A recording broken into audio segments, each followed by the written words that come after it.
আসসালামু আলাইকুম প্রিয় শিক্ষার্থী বন্ধুরা, তোমাদেরকে স্বাগত জানাচ্ছি। আজকে আমরা এই সন্ধ্যায় মূলত আলোচনা করব গুচ্ছ বিশ্ববিদ্যালয় ভর্তি প্রস্তুতি নিয়ে। তো তোমরা ইতিমধ্যেই জানো যে আগামী 4 মে এই গুচ্ছ বিশ্ববিদ্যালয় ভর্তি পরীক্ষা হবে এবং সেই প্রস্তুতি আমরা কিভাবে নেব সেটি মূলত নিয়ে আজকে আলোচনা হবে।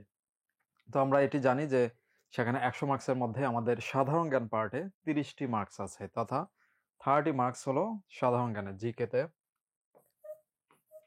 30। তো এই থার্ডের প্রস্তুতি কিভাবে নিতে হবে, কয়টি কোশ্চেন কোথা থেকে আসবে সেই বিষয়ে আমরা আগে বিস্তারিত আলোচনা করব এবং সেই আলোকে আমরা আজকের এই যে বিগত সেশনগুলোর প্রশ্ন অ্যানালাইসিস করে দেখাবো যে প্রশ্নগুলো কোন প্যাটার্নে আসছে এবং সেখান থেকে আমরা অ্যান্সার কিভাবে করব। তো সেই ক্ষেত্রে আমি শুরুতেই আগে যে জিনিসটা দিতে চাই সেটা হলো সাজেশন, যে আমাদের কি পড়তে হবে গুচ্ছের জন্য। আমাদের হাতে এই যে 10 থেকে 12 দিন যে সময় আছে, এই সময়ের মধ্যে কোন জায়গাটুকু পড়তে হবে এটা সাধারণ জ্ঞানের জন্য এটা আগে লিখে রাখতে হবে। তো শুরুতে আমরা বলছি 1 নম্বর যে জিনিস তোমরা সবাই ইতিমধ্যে পড়েছো সেটা আবারও রিভিশন দিবে, সেটা হলো লেকচার শিট। লেকচার শিট, ওকে, লেকচার শিট আবারও লাগবে। ওকে, এই লেকচার শিট ও 2 মে আচ্ছা আচ্ছা 2 মে পরীক্ষা, আচ্ছা ঠিক আছে, তাহলে আর 10 দিন আছে, ওকে সমস্যা নেই। ওকে, সব লেকচার, আচ্ছা এগুলো আগেই বলা হয়েছে যে কোনগুলা বেশি ইম্পর্টেন্ট কোনগুলা, যেরকম লেকচার 10 লেকচার 12 সবচেয়ে ইম্পর্টেন্ট, কারণ এখানে অর্থনীতি আর আইসিটি আছে। এই 2 লেকচার থেকে তো 10টা কোশ্চেন আসবে, বুঝতেই পারছো যে কতটা ইম্পর্টেন্ট। লেকচার 10 লেকচার, আচ্ছা লেকচার শিট পুরোটা পড়তে হবে, এখন তো বাদ দেওয়ার সুযোগ নাই। কিন্তু তোমাকে যদি বলি লেকচার নাম্বার কত, মানে মোস্ট ইম্পর্টেন্ট লেকচার, ঠিক আছে, এই যে মোস্ট ইম্পর্টেন্ট, এই লেকচারের মধ্যে লেকচার নাম্বার আমাদের এটা আসবে হলো 8, 10, 12, 14। ওকে, এই লেকচারগুলো তুলনামূলকভাবে ইম্পর্টেন্ট হবে বেশি, তবে 10 এবং 12 এটা তো একদমই মোস্ট ইম্পর্টেন্ট, এটা মানে ভেরি ভেরি ইম্পর্টেন্ট। ওকে, লেকচার শিট পড়তে হবে, তো টোটালটাই পড়বা, যেহেতু তোমরা এখন রিভিশন দেবা, এখন তো আর আহামরি কোনো কিছু না, এতদিন ধরে পড়ছো ওটা রিভিশন। 1 নম্বর, এবার আসা যাক এই প্রশ্ন প্যাটার্নটা, আমি তোমাদের একটু আগে বলি তোমাদের প্রশ্ন প্যাটার্নটা কেমন, তাহলে এই ইম্পর্টেন্সের বিষয়টা বুঝতে পারবা কিরকম কোশ্চেন এই গুচ্ছ পরীক্ষায় আসে। তাহলে আমরা এই সাইডে, আমি তো দেখাচ্ছি আমরা কি পড়বো, তার আগে আমি এই দিকে দেখাই যে আমাদের প্রশ্ন এই যে গুচ্ছের জন্য যে 30টি কোশ্চেন থাকে, হ্যাঁ জিএসটি তে, এই যে জিকে তে থাকে, এই কোশ্চেনটা এক্স্যাক্টলি কি কি জায়গা বা টপিক থেকে আসে খেয়াল করো। গত বছরে মানে 2023-24 সেশন, মানে লাস্ট ইয়ারে যে কোশ্চেন হয়েছে সেখানে দেখো টোটাল বাংলাদেশ, মানে সাধারণ জ্ঞান বাংলাদেশ থেকে আসছে 12টি, ওকে, ইন্টারন্যাশনাল 8টি, ওকে, এরপরে আইসিটির কোশ্চেন হলো 5টি এবং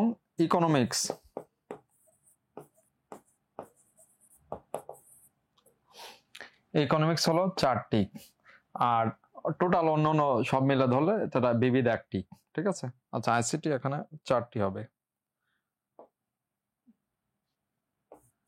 হ্যাঁ,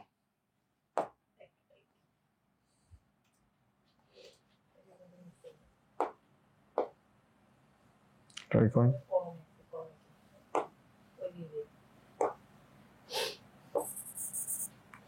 আচ্ছা ওকে, ওকে 4টি, আর বিবিধ মানে এটসেট্রাতে আছে 2টা।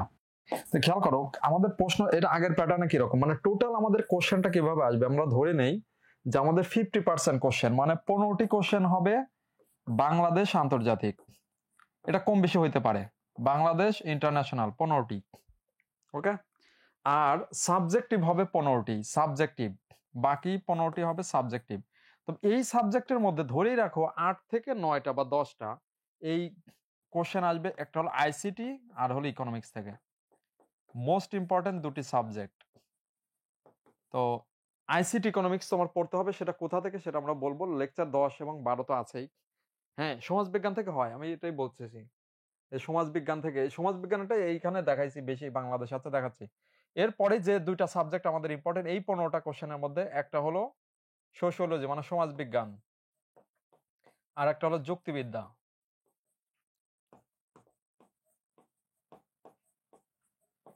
ধরো তোমাকে এরকম ভাবে বলি, ধরো আইসিটি থেকে কোশ্চেন দিল 5টা, ইকোনমিক্স থেকে দিল 4টি, সমাজবিজ্ঞান সোশিওলজি বা সোশ্যাল সায়েন্স, এটা যাই হোক সোশ্যাল সায়েন্স, হ্যাঁ সোশ্যাল সায়েন্স থেকে 3টি, আর আমাদের যুক্তিবিদ্যা লজিক্স থেকে 2টা, ঠিক আছে, বা অন্যান্য টোটাল বিবিধ থেকে এটসেট্রা থেকে একটা। তার মানে এই যে এই সাবজেক্টিভ এই প্যাটার্নটা আমাদেরকে জানা ইম্পর্টেন্ট। তোমার বাংলাদেশ ইন্টারন্যাশনাল নো প্রবলেম, কোনো প্রবলেম নাই, কারণ এটাতে শুধু লেকচার শিট পড়লেই হয়ে যাবে। সিভিক্স ইম্পর্টেন্ট বলতে আমরা বোঝাচ্ছি, তুমি পৌরনীতি, আমি তোমাকে বলি মানে টোটালটা একটু সাজেশনটা খেয়াল করো। এর জন্য তোমাকে এখন কি করতে হবে, তাহলে এই সাবজেক্টগুলোর জন্য মৌলিক জিকে, হ্যাঁ মৌলিক জিকে, একটা মৌলিক জিকে পড়তে হবে। সেটা তুমি প্যানাসিয়া পড়ো বা যে কোনোটা, যার যেটা আছে মৌলিক জিকে পড়তে হবে। তো মৌলিক জিকে পড়ার দিক থেকে এই যে সাবজেক্টগুলোর বেশি ইম্পর্টেন্স দিবা, ICT, economics, social science, logics, আর এর সাথে যদি দিতে চাও মানে সেটা হলো সিভিক্স, যেটা পরিণতিটা তুলনামূলক আছে আর কি। যদিও সিভিক্স একটা আমাদের সাধারণ জ্ঞানে যেটুকু শিটে আছে, মানে বোঝাচ্ছে আমাদের লেকচার শিটে আছে, এটাতেই কভার হয়ে যাবে। বুঝতে পেরেছো? সাম্প্রতিক বেশি ইম্পর্টেন্ট না, এই পার্টে সাম্প্রতিক বেশি ইম্পর্টেন্ট না। আচ্ছা আচ্ছা, মৌলিক জিকে, মৌলিক জিকে দরকার আছে, এই জন্য বলছি মৌলিক জিকে। আচ্ছা এই, আচ্ছা এটা দেখো তাহলে, লেকচার শিট আর মৌলিক জিকে এই দুইটা পড়লেই হবে। তারপরে আমি তোমাদেরকে 3 নম্বরে একটা বিষয় বলবো, যেহেতু সাম্প্রতিক বলে একটা কথা আছে। দেখো তোমাদের পরীক্ষা মের 2 তারিখ, মানে হলো তোমাদের কোশ্চেন হয়েছে এর 1 মাস আগে, তার মানে হলো এপ্রিলের আগেই কোশ্চেন, মানে 1-2 এপ্রিলের মধ্যে কোশ্চেন হয়ে গেছে। তার মানে আমাদের এই যে এখন যে সাম্প্রতিক বাংলাদেশে অনেক কিছু ঘটে গেল, এগুলোর কিন্তু আসতে পারে বেশ করে সংস্কার কমিশন থেকে। তার মানে তোমাকে আমি যেটা বলবো, একটা হলো এপ্রিলের কারেন্ট অ্যাফেয়ার্স, এপ্রিল এবং মার্চ, মানে ফেব্রুয়ারি মার্চ এপ্রিল, হ্যাঁ আমি বলতেছি কারেন্ট অ্যাফেয়ার্স, হ্যাঁ কারেন্ট অ্যাফেয়ার্স, এই কোনটুকু বলতেছি, এটা হলো ফেব্রুয়ারি মার্চ এপ্রিল, এই কতটুকু পড়বা, 1 থেকে 9 পৃষ্ঠা, হ্যাঁ 1 থেকে 9 পৃষ্ঠা, প্লাস এই ফেব্রুয়ারি আর মার্চ মাসের মধ্যে দেখবা 2টা রিপোর্ট আছে, সংস্কার কমিশনের রিপোর্ট, মানে সংস্কার, ওই যে রাষ্ট্রীয় যে সংস্কার, সংস্কার কমিশনের রিপোর্ট, ওই টোটাল ওখানে 5 পৃষ্ঠা আছে আর কি। আচ্ছা যাই হোক, রিপোর্ট।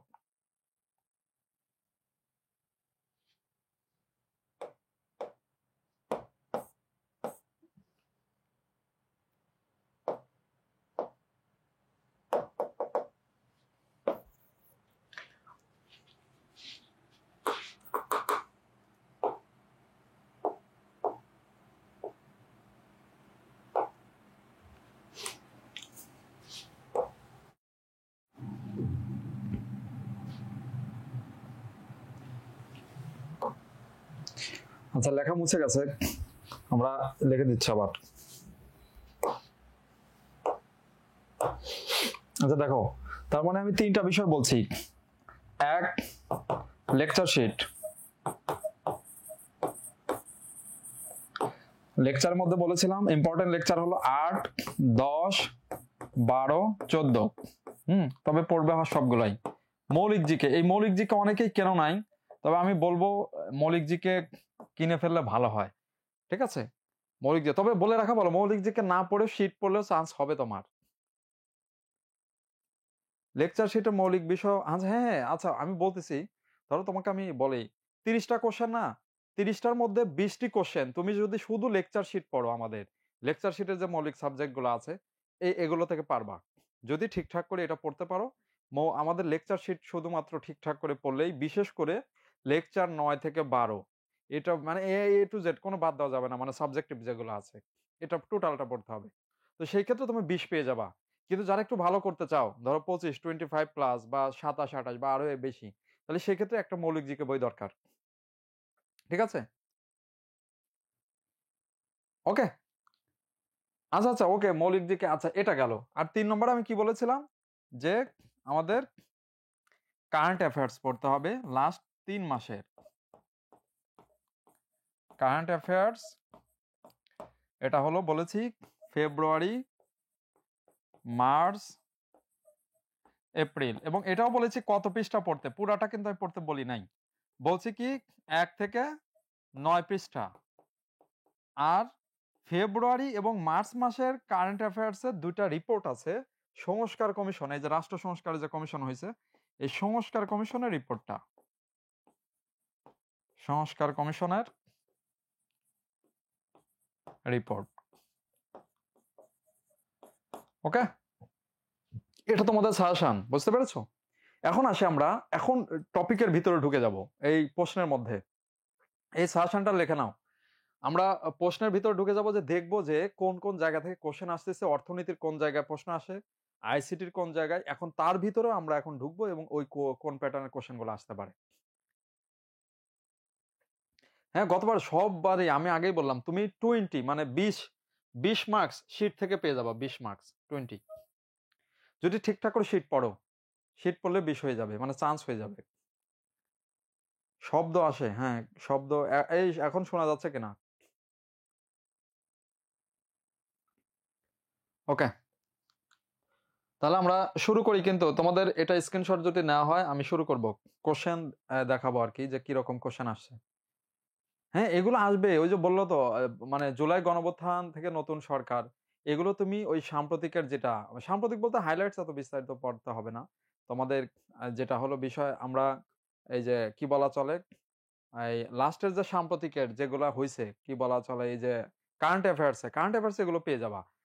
আর একটা বিষয় হলো, মানে জুলাই গণ অভ্যুত্থান নিয়ে, আচ্ছা ঠিক আছে, এটা লেকচার 4-এ কিন্তু দেওয়া আছে কিছুটা। আর একটা বিষয়, আচ্ছা বলি, হ্যাঁ ঠিক আছে, তোমার এই কথা পক্ষে তাহলে বলে, আচ্ছা ঠিক আছে, তোমরা তাহলে এটা করো, সমস্যা নাই, হাইলাইটস পড়তে পারো, তবে হাইলাইটস পুরাটা পড়ো না, বুঝছো? শুধু হাইলাইটস, হ্যাঁ। এই হাইলাইটস এ কোনগুলো পড়তে হবে আমি বলে দেই। 4 নম্বর হাইলাইটস মানে সাম্প্রতিক, হ্যাঁ। কোনগুলা? জুলাই বিপ্লব,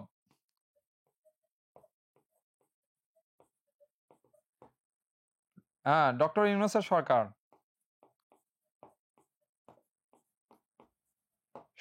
হ্যাঁ, হ্যাঁ, ডক্টর ইউনূসের সরকার। এরপরে আসতেছে হলো আমাদের, হ্যাঁ, এই যে ফিলিস্তিন,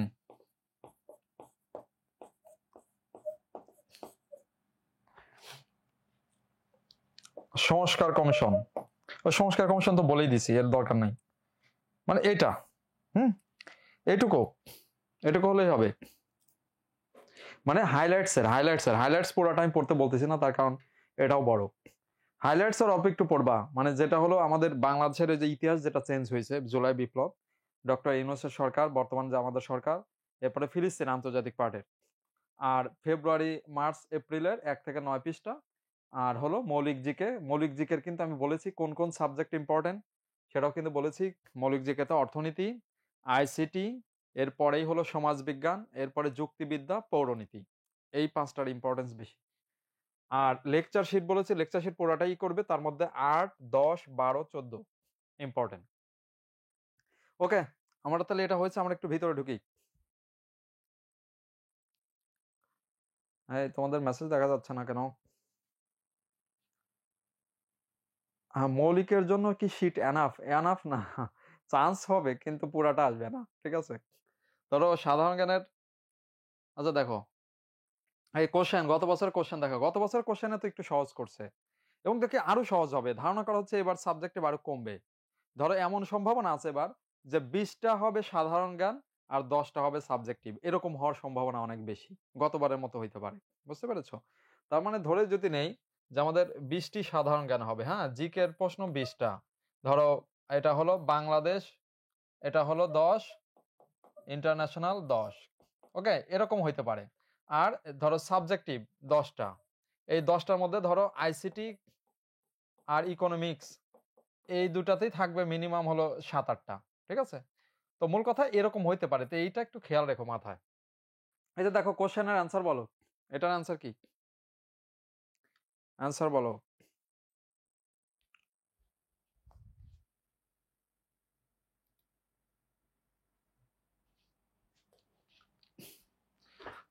হ্যাঁ, এটা খুবই সহজ অ্যান্সার। আচ্ছা, আচ্ছা এখানে এটা হ্যাঁ, এটা অ্যান্সার বি। খুবই সহজ। রূপপুর পারমাণবিক বিদ্যুৎ কেন্দ্র যেটা বাংলাদেশের সবচেয়ে বড় প্রজেক্ট, এটা বিদ্যুৎ মন্ত্রণালয়ের অধীনে না। আচ্ছা, এই ইউটিউবেরই দেখা যাচ্ছে না ওদের কমেন্টস। তো বিজ্ঞান ও প্রযুক্তি মন্ত্রণালয়ের অধীনে। তো এটা নিয়ে আমরা তো সবাই জানি ব্যাপক দুর্নীতি হয়েছে, এটা নিয়ে ব্যাপক আলোচনাও হয়েছে। ঠিক আছে? হ্যাঁ, আচ্ছা তোমাদেরটা দেখা যাচ্ছে। ওই যে সমস্যা হচ্ছিল ইউটিউবে এই সাথে। আচ্ছা দেখা যাচ্ছে, ওকে। হ্যাঁ, বি এটা সবাই পারো।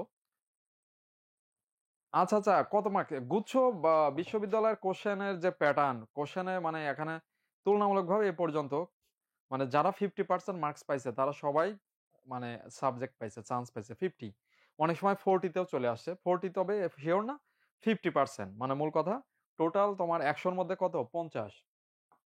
100 এর মধ্যে 50 পেলে কোনো না কোনো ভার্সিটি পেয়ে যাবা। ওকে? তাহলে বিজ্ঞান ও প্রযুক্তি মন্ত্রণালয়ের অধীনে, তাহলে মানে এটা দেখো, এটা কিন্তু আমাদের লেকচার কত? Lecture number 2। রূপপুর পারমাণবিক বিদ্যুৎ কেন্দ্রের কথা উল্লেখ করা আছে এবং লেখা আছে বিজ্ঞান ও প্রযুক্তি বিশ্ববিদ্যালয়ের অধীনে। ঠিক আছে? আচ্ছা, আচ্ছা আমি তো আগেই বললাম পরিসংখ্যান দেখো যে গুচ্ছের প্যাটার্ন কিন্তু এখানে সাবজেক্টিভ পার্ট অর্ধেকের মতো আসে, বা অনেকটা বলতে পারো 40% সাবজেক্ট আর 60% হলো বাংলাদেশ আন্তর্জাতিক। এইভাবে কোশ্চেন আসে। বুঝতে পারছো?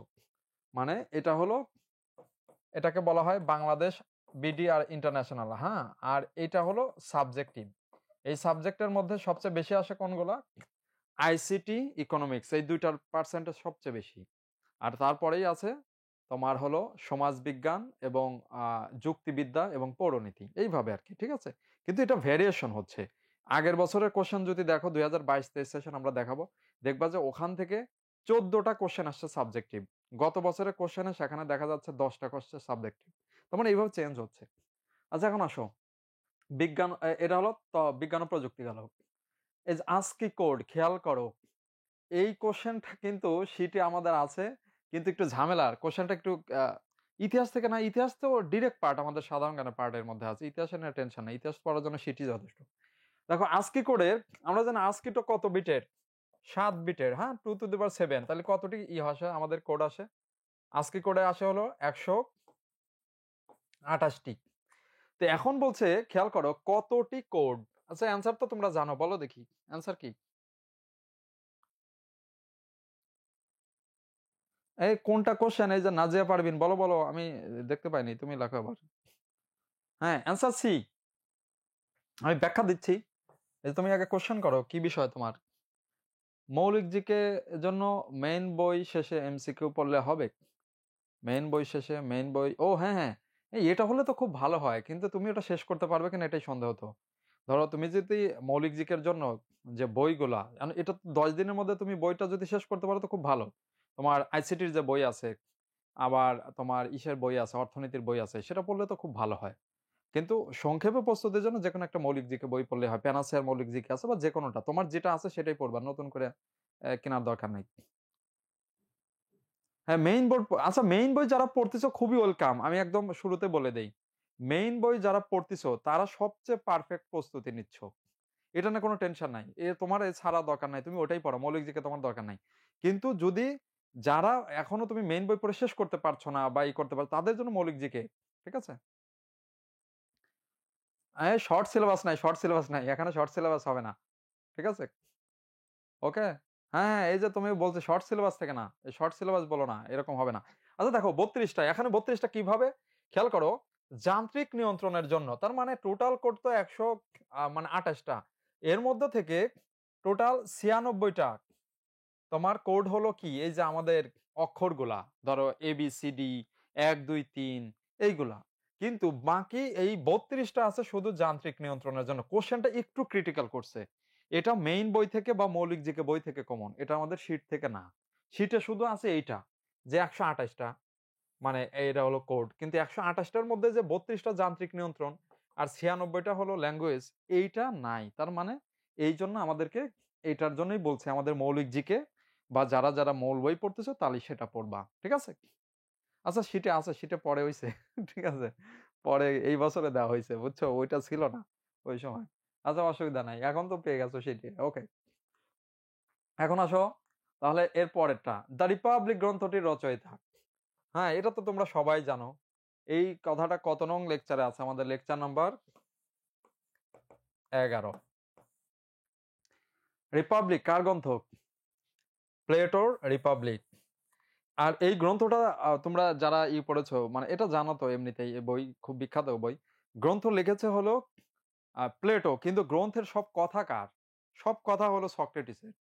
কারণ সক্রেটিস যাকে জ্ঞানের ফাদার বলা হয়, তার কিন্তু কোনো কথা জীবনে সে লিখে যায় নাই, লিখছে তার স্টুডেন্ট প্লেটো। সেই প্লেটো লিখছে কিরকম, ওই বইটা যদি পড়ো তাহলে বুঝতে পারবা কিরকম বই, এটা বাংলা অনুবাদ আছে কিন্তু। ওই সক্রেটিসের কাছে প্লেটো খালি কোশ্চেন জিজ্ঞেস করে যে গুরু এটা কি, এটার মানে কি, এটা কি বুঝায়, এটা কি, ওই পুরা বইয়ে সক্রেটিস খালি উত্তর দিচ্ছে উত্তর দিচ্ছে, আর প্লেটো খালি কোশ্চেন করতেছে। মানে এই জন্য বলা হয় প্লেটোর বই, কিন্তু কথা সব সক্রেটিসের, এরকমই হয়েছে আর কি। ঠিক আছে, আচ্ছা, আচ্ছা, ওকে, ঠিক আছে। হ্যাঁ, ভালো কথা। কিন্তু হ্যাঁ, জিকে রিল্যাক্সেই পড়ো। তোমাদের এত হাই প্রেশার দরকার দেখো, আমাদের ঢাকা ইউনিভার্সিটিতেও কিন্তু জিকে তে ভালো মার্কস তুলছে। মেক্সিমামই ভালো মার্কস তুলছে। তো যাই হোক, এখন দেখো তোমরা আশা করি তোমরা এখানে পারবে। তাহলে প্লেটো রিপাবলিক, তাহলে লেকচার 11 থেকে আসছে। আর দেখো যে বিষয় লেকচার শিট থেকে আসবে সেটা লেকচার শিট থেকে সরাসরি কমন হয়ে যাবে। ঠিক আছে? আচ্ছা, এই যে ডাটাবেস ম্যানেজমেন্ট সফটওয়্যার উদাহরণ একদম শিট থেকে আসছে, লেকচার 12 তে আছে। যদিও এটা কিন্তু আইসিটির কোশ্চেন। খেয়াল রেখো এটা আইসিটির কোশ্চেন, কিন্তু ডাটাবেস ম্যানেজমেন্ট সফটওয়্যার, এক কথা যে কোনো অফিস আদালত পরিচালনা করতে গেলে আমাদের যে টোটাল স্টাফ, এই যে তোমাদের বলি তোমরা যে ফোকাসে ভর্তি হইছো, এখন তোমাদের এই যে টোটাল কার মার্কস কত, কার রোল কত, এগুলো একটা ম্যানেজমেন্ট করতে হয় না? তাহলে তো আমাদের সফটওয়্যার ব্যবহার করতে হবে। তাহলে কোন সে সফটওয়্যার আমরা ব্যবহার করি, সেটাই এখানে অ্যান্সার হচ্ছে। ঠিক আছে, লেকচার 12 এটা লেকচার 12। হ্যাঁ, এই যে দেখো আমরা জানি যে এই যে মাইক্রোসফট অ্যাক্সেস, ঠিক আছে, মাইক্রোসফটের যে এটা সফটওয়্যারটা, এইটা এখন আরেকটা কিন্তু আছে, ওরাকল আছে, খুব বিখ্যাত ডাটাবেস ম্যানেজমেন্ট সফটওয়্যার। ঠিক আছে, তো এইগুলো কি ডাটাবেস ম্যানেজমেন্ট সফটওয়্যার, এই যে ডাটাবেস ম্যানেজমেন্ট সফটওয়্যার, এটা খুব সহজ, এটা আইসিটি পার্টের একদম বেসিক কোশ্চেন।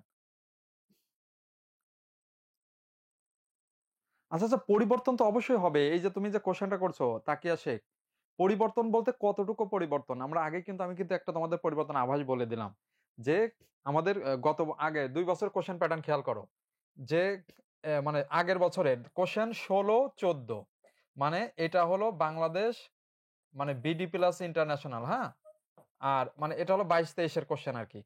আর এরপরে সাবজেক্টিভ, হ্যাঁ, 14। এবার দেখো 23-24-এ কি ঘটছে, এটা হলো 22-23। 23-24-এ আসে কি ঘটছে, 23-24-এ আসে কোশ্চেন হচ্ছে 20-10, মানে 20 হলো বিডি প্লাস ইন্টারন্যাশনাল, 10 হলো সাবজেক্টিভ। তার মানে এই প্যাটার্নে আমি বুঝাচ্ছি যে এই প্যাটার্নটা এবারও আসতে পারে, এই প্যাটার্ন না। আর এইখানে খেয়াল করো আমাদের বাংলাদেশ বিষয়াবলীর মধ্যে আমি এই যে লেকচার 4 ইম্পর্টেন্ট দেখাই নাই। কেন বলতেছি, কারণ লেকচার 4-এ ওই যে আমাদের কথা আসবে, দেখবা যে এখানে ড্যাডির কথা আসতেছে, হ্যাঁ সবকিছু এগুলো থাকবে, মানে এরকম। কিন্তু এখন জিনিসটা হলো যে আমাদের এখন মূল থেকে কোশ্চেন দিবে, এই জুলাই বিপ্লব এবং বর্তমান সরকার থেকে, এটা বোঝাচ্ছি। ঠিক আছে, এই জন্য এরকম তোমার ভয়ের কোনো কারণ নাই যে সবকিছু চেঞ্জ। তুমি কোন দেখো আমাদের যত ভার্সিটি পরীক্ষাগুলো হয়েছে, এরকম কোনোটা না যায় একদম সাজেশনের বাইরে যা কোনো কোশ্চেন আসছে। ঠিক আছে, এই জন্য তুমি এটা ফলো করতে থাকো, ইনশাল্লাহ দেখবা পারবা, এটা টেনশনের কোনো কারণ নাই। না, না, প্রশ্ন রিপিট হয় না, সাধারণ জ্ঞানের প্রশ্ন খুব কম রিপিট হয়। ওকে, আচ্ছা, আচ্ছা, খুবইতে মানে রিসেন্ট কোশ্চেন হচ্ছে, রিসেন্ট কোশ্চেনে তোমার তো ভয়ের কোনো কারণ নাই। রিসেন্ট কোশ্চেন অলওয়েজ তোমাকে বলছে, ধরো হাইলাইটস টা তুমি তো পড়ে যাওয়ার কথা যে কোনো ভার্সিটিতেই, আর খুলনা ইউনিভার্সিটি তো অবশ্যই পড়ে যাওয়ার কথা ছিল। ধরো মানে যেটা হলো হাইলাইটস পড়ে যাওয়া এবং কারেন্ট অ্যাফেয়ার্স, আমি তো আজকেও দেখলাম কারেন্ট অ্যাফেয়ার্স বলে দিলাম। ঠিক আছে, যেখানে সাবজেক্টিভের জন্যই তো মৌলিক জিকে। ওকে, তাহলে মাইক্রোসফট অ্যাক্সেস। ওকে, বিশ্বব্যাংক সংশ্লিষ্ট কোন সংস্থাটি স্বল্প আয়ের উন্নয়নশীল দেশের বেসরকারি খাতে আর্থিক সহায়তা ও পরামর্শ দিয়ে থাকে? মানে এমন ভাবে কোশ্চেন করছে, দেখে তো মাথা উড়িয়ে যাচ্ছে যে কিরে ভাই এটা কি কোশ্চেন। এই কোশ্চেনটা একটু ঝামেলার। লেকচার নাম্বার কত? লেকচার 10। আন্তর্জাতিক ওই যে বিশ্ব ব্যাংক যেটা আছে না, বিশ্ব ব্যাংক থেকে কোশ্চেন করছে। কিন্তু এখানে খেয়াল করো, উন্নয়নশীল দেশে বেসরকারি খাতে এই জিনিসটা মূল কথা, এই যে এইটা বেসরকারি খাতে আর্থিক সহায়তা পরামর্শ দিয়ে থাকে। এটার একটা ব্যাকগ্রাউন্ড আছে। বাংলাদেশ সরকারকে মূলত এই কাজটা এই সংস্থা করছিল। এটাকে আইএফসি। তবে আমরা যখন লেকচার 10 পড়াই তখন কিন্তু এটা বলে দিয়েছিলাম যে কার কি কাজ। বিশ্ব ব্যাংকের 5টা সংস্থা আছে। এটার সাথে আরেকটা আছে আইডিএ, যেটা বাংলাদেশকে ঋণ দেয়। এটাকে বলা হয় সফট লোন উইন্ডো। হ্যাঁ, এটা সফট লোন উইন্ডো। এটা সফট লোন দিয়ে থাকে। হ্যাঁ, এটা হলো এর কাজ এটা। আচ্ছা, আইবিআরডি কি করে থাকে? এটাও ঋণ দেয়, তবে এটা একটু তুলনামূলক, যারা মানে কি বলা হয়, এটা মূল সংস্থা, বিশ্ব ব্যাংকের মূল সংস্থা। এটাও ঋণ প্রদান করে। হ্যাঁ, ঋণ প্রদান করে একদম, এটা কাজ। হ্যাঁ, এই মিগা কাজ কি করে? যারা বহুজাতিক কোম্পানি, এই যে লেখা রয়েছে মাল্টিল্যাটারাল ইনভেস্টমেন্ট গ্যারান্টি এজেন্সি, মানে বহুজাতিক কোম্পানির বিষয়ে কাজ করে। বহুজাতিক কোম্পানি মানে এই যে ইউনিলিভার, বাটা, এগুলা বহুজাতিক কোম্পানি। আচ্ছা, আইসিএসআইডি কি করে? এটা লেখা আছে international centre for settlement in industrial dispute. মানে খেয়াল করো, কোথাও যদি কোনো ইনভেস্টমেন্ট করতে যায় কোনো একটা কোম্পানির সাথে, ওই দেশের সরকারের গন্ডগোল লেগে গেছে, তাহলে এই বিচারটা করবে এই আইসিএসআইডি। এই সংগঠন বিচার করে। এরকম একটা বিচারের কথা আমি অনলাইনে তোমাদের ক্লাসে বলেছিলাম। আমাদের বাংলাদেশের সাথে উল্লেখযোগ্য একটা বিচার হয়েছিল। আমাদের বাংলাদেশের গ্যাস ক্ষেত্র টেংরিটলা, এইটা হলো সুনামগঞ্জের টেংরিটলা গ্যাস ক্ষেত্র আগুন লেগে গেছিল 2005 সালে। এটা হলো কানাডার কোম্পানি নাইকো এই মানে গ্যাস তুলতেছিল।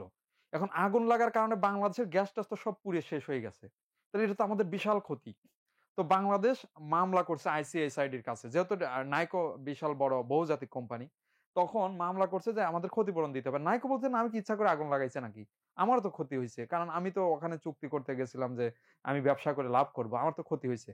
কিন্তু অবশেষে এই মামলা বাংলাদেশ জিতে যায়, রায় হয় বাংলাদেশকে 1000 কোটি টাকা ক্ষতিপূরণ দিতে হয়, নাইকো বাংলাদেশকে দিতে হয়েছে।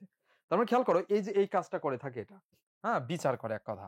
এখন তাহলে খেয়াল করো, এই যে কি করে, এর কাজটাই জানতে চাইছে আইএফসি। এটাও কিন্তু বলেছে আইএফসি, দেখো বাংলাদেশ লন্ডনে মানে ইংল্যান্ডে স্টক এক্সচেঞ্জে বন্ড কিনেছে। বন্ড মানে বুঝতে পেরেছো কিনা, কোনো একটা সম্পদ কিনে রেখেছে $100 কোটি এরকম। তো ওই সম্পদ, ওই যে দেখো আমরা বলি না, অনেকটা চিন্তা করো যে শেয়ার বাজারে যে শেয়ার কিনে রাখে না, যদি এটার দাম বেড়ে যায়, এটার পরবর্তীতে দাম বেড়ে যায়, তখন আমি চাইলে বেচে দিতে পারি। তার মানে বিপদ আপদে আমাদের কাজে লাগে। তো এই সমস্ত মানে শেয়ার বাজারে ইনভেস্ট করা একটা দেশ থেকে আরেকটা দেশের ক্ষেত্রে, তখন এই সমস্ত বিষয়ে সহায়তা করে থাকে এই যে বেসরকারি খাতে আর্থিক সহায়তার ক্ষেত্রে কাজ করে থাকে আইএফসি। ঠিক আছে, এই যে এক্স্যাক্টলি এটা আর কি, বেসরকারি খাতে বিনিয়োগ আর্থিক সহায়তা। তবে শীটের কোশ্চেন এটা, কিন্তু অনেকেই আনসার এটা ঠিকঠাক করে, যদি ক্লাস ভালো করে না করে বুঝতে পারবে না, মানে পারবে না। তবে এটা লেখা যায় ইন্টারন্যাশনাল ফাইন্যান্স কর্পোরেশন, ফাইন্যান্সের সাথে এটার মিল আছে। ফাইন্যান্স মানে আর্থিক। ঠিক আছে, ওকে। ওরা আমার মুখের ভাষা কারা নিতে চায়, একদমই সহজ কোশ্চেন। এটা তো আমাদের লাস্টের লেকচার আছে, লেকচার 14 কোশ্চেন। ঠিক আছে, লেকচার 14। এই যে কে, আব্দুল লতিফ। এর গানের গীতিকার সুরকার সব আব্দুল লতিফ। ঠিক আছে, পরবর্তীতে এটা আলতাফ মাহমুদ সুর করেছিল, তবে আব্দুল লতিফ এখানে গানটির রচয়িতা জানতে চেয়েছে। ওকে, হ্যাঁ 6, এই 6 বি না, ডি ডি ডি। হ্যাঁ, ওকে, এরপর বলো। এই যে ড্যাডির নাম চলে এসেছে, দেখেছো? ড্যাডি ছাড়া কোনো কোশ্চেন আগে হতো না, এখন তো ড্যাডির কি অবস্থা খুঁজেই পাওয়া যাচ্ছে না। মানে এইখানেই বললাম যে কোশ্চেন এই লেকচার 4-এর এগুলো আসবে না। আসবে হলো, ধরো মুক্তিযুদ্ধের ক্ষেত্রে আসতে পারে, মুক্তিযুদ্ধ আসবে, মানে অন্যান্য কারণ আমরা তো জানি মুক্তিযুদ্ধ ছিল সবার, সব মানুষের যুদ্ধ, যেটা এখন আমরা জানতে পারছি। কিন্তু আগে তো মনে হয়েছে না, ওই যে আমাদের ড্যাডি একাই এক ফু মারি দিছে, ওই ফুতে এক ইসাতে যুদ্ধ শেষ, সবকিছু শেষ, সব মানে একদম কাজ হয়ে গেছে। কিন্তু যাই হোক, কিন্তু এখন ওটা আসবে না। এখন আবু সাইদ বলো বা এই যে 24-এর আন্দোলনে কি হলো, এই সমস্ত বিষয় আসবে, এবং অলরেডি পরীক্ষা আসতেছে। ডক্টর মোহাম্মদ ইউনূসের সরকার থেকে আসতেছে, মানে এইগুলো থেকে, সংস্কার কমিশন থেকে আসতেছে। হ্যাঁ, মৌলিক জিকে শুধু এই কি ধরনের কথা, এই যে দেখো একজন কোশ্চেন করছে কি শুধু শীটের মৌলিক জিকে পড়লেই হবে? কি অবস্থা, মানে বলতেছি লেকচার শীট পুরাটা 1 থেকে 15 টোটাল পড়তে হবে। এর মধ্যে আমি বলেছি যে 8 10, 12 এবং এই 14, এই 14 পর্যন্ত, এই লেকচার তো 14টা, 14 এইগুলোর ইম্পর্টেন্স বেশি।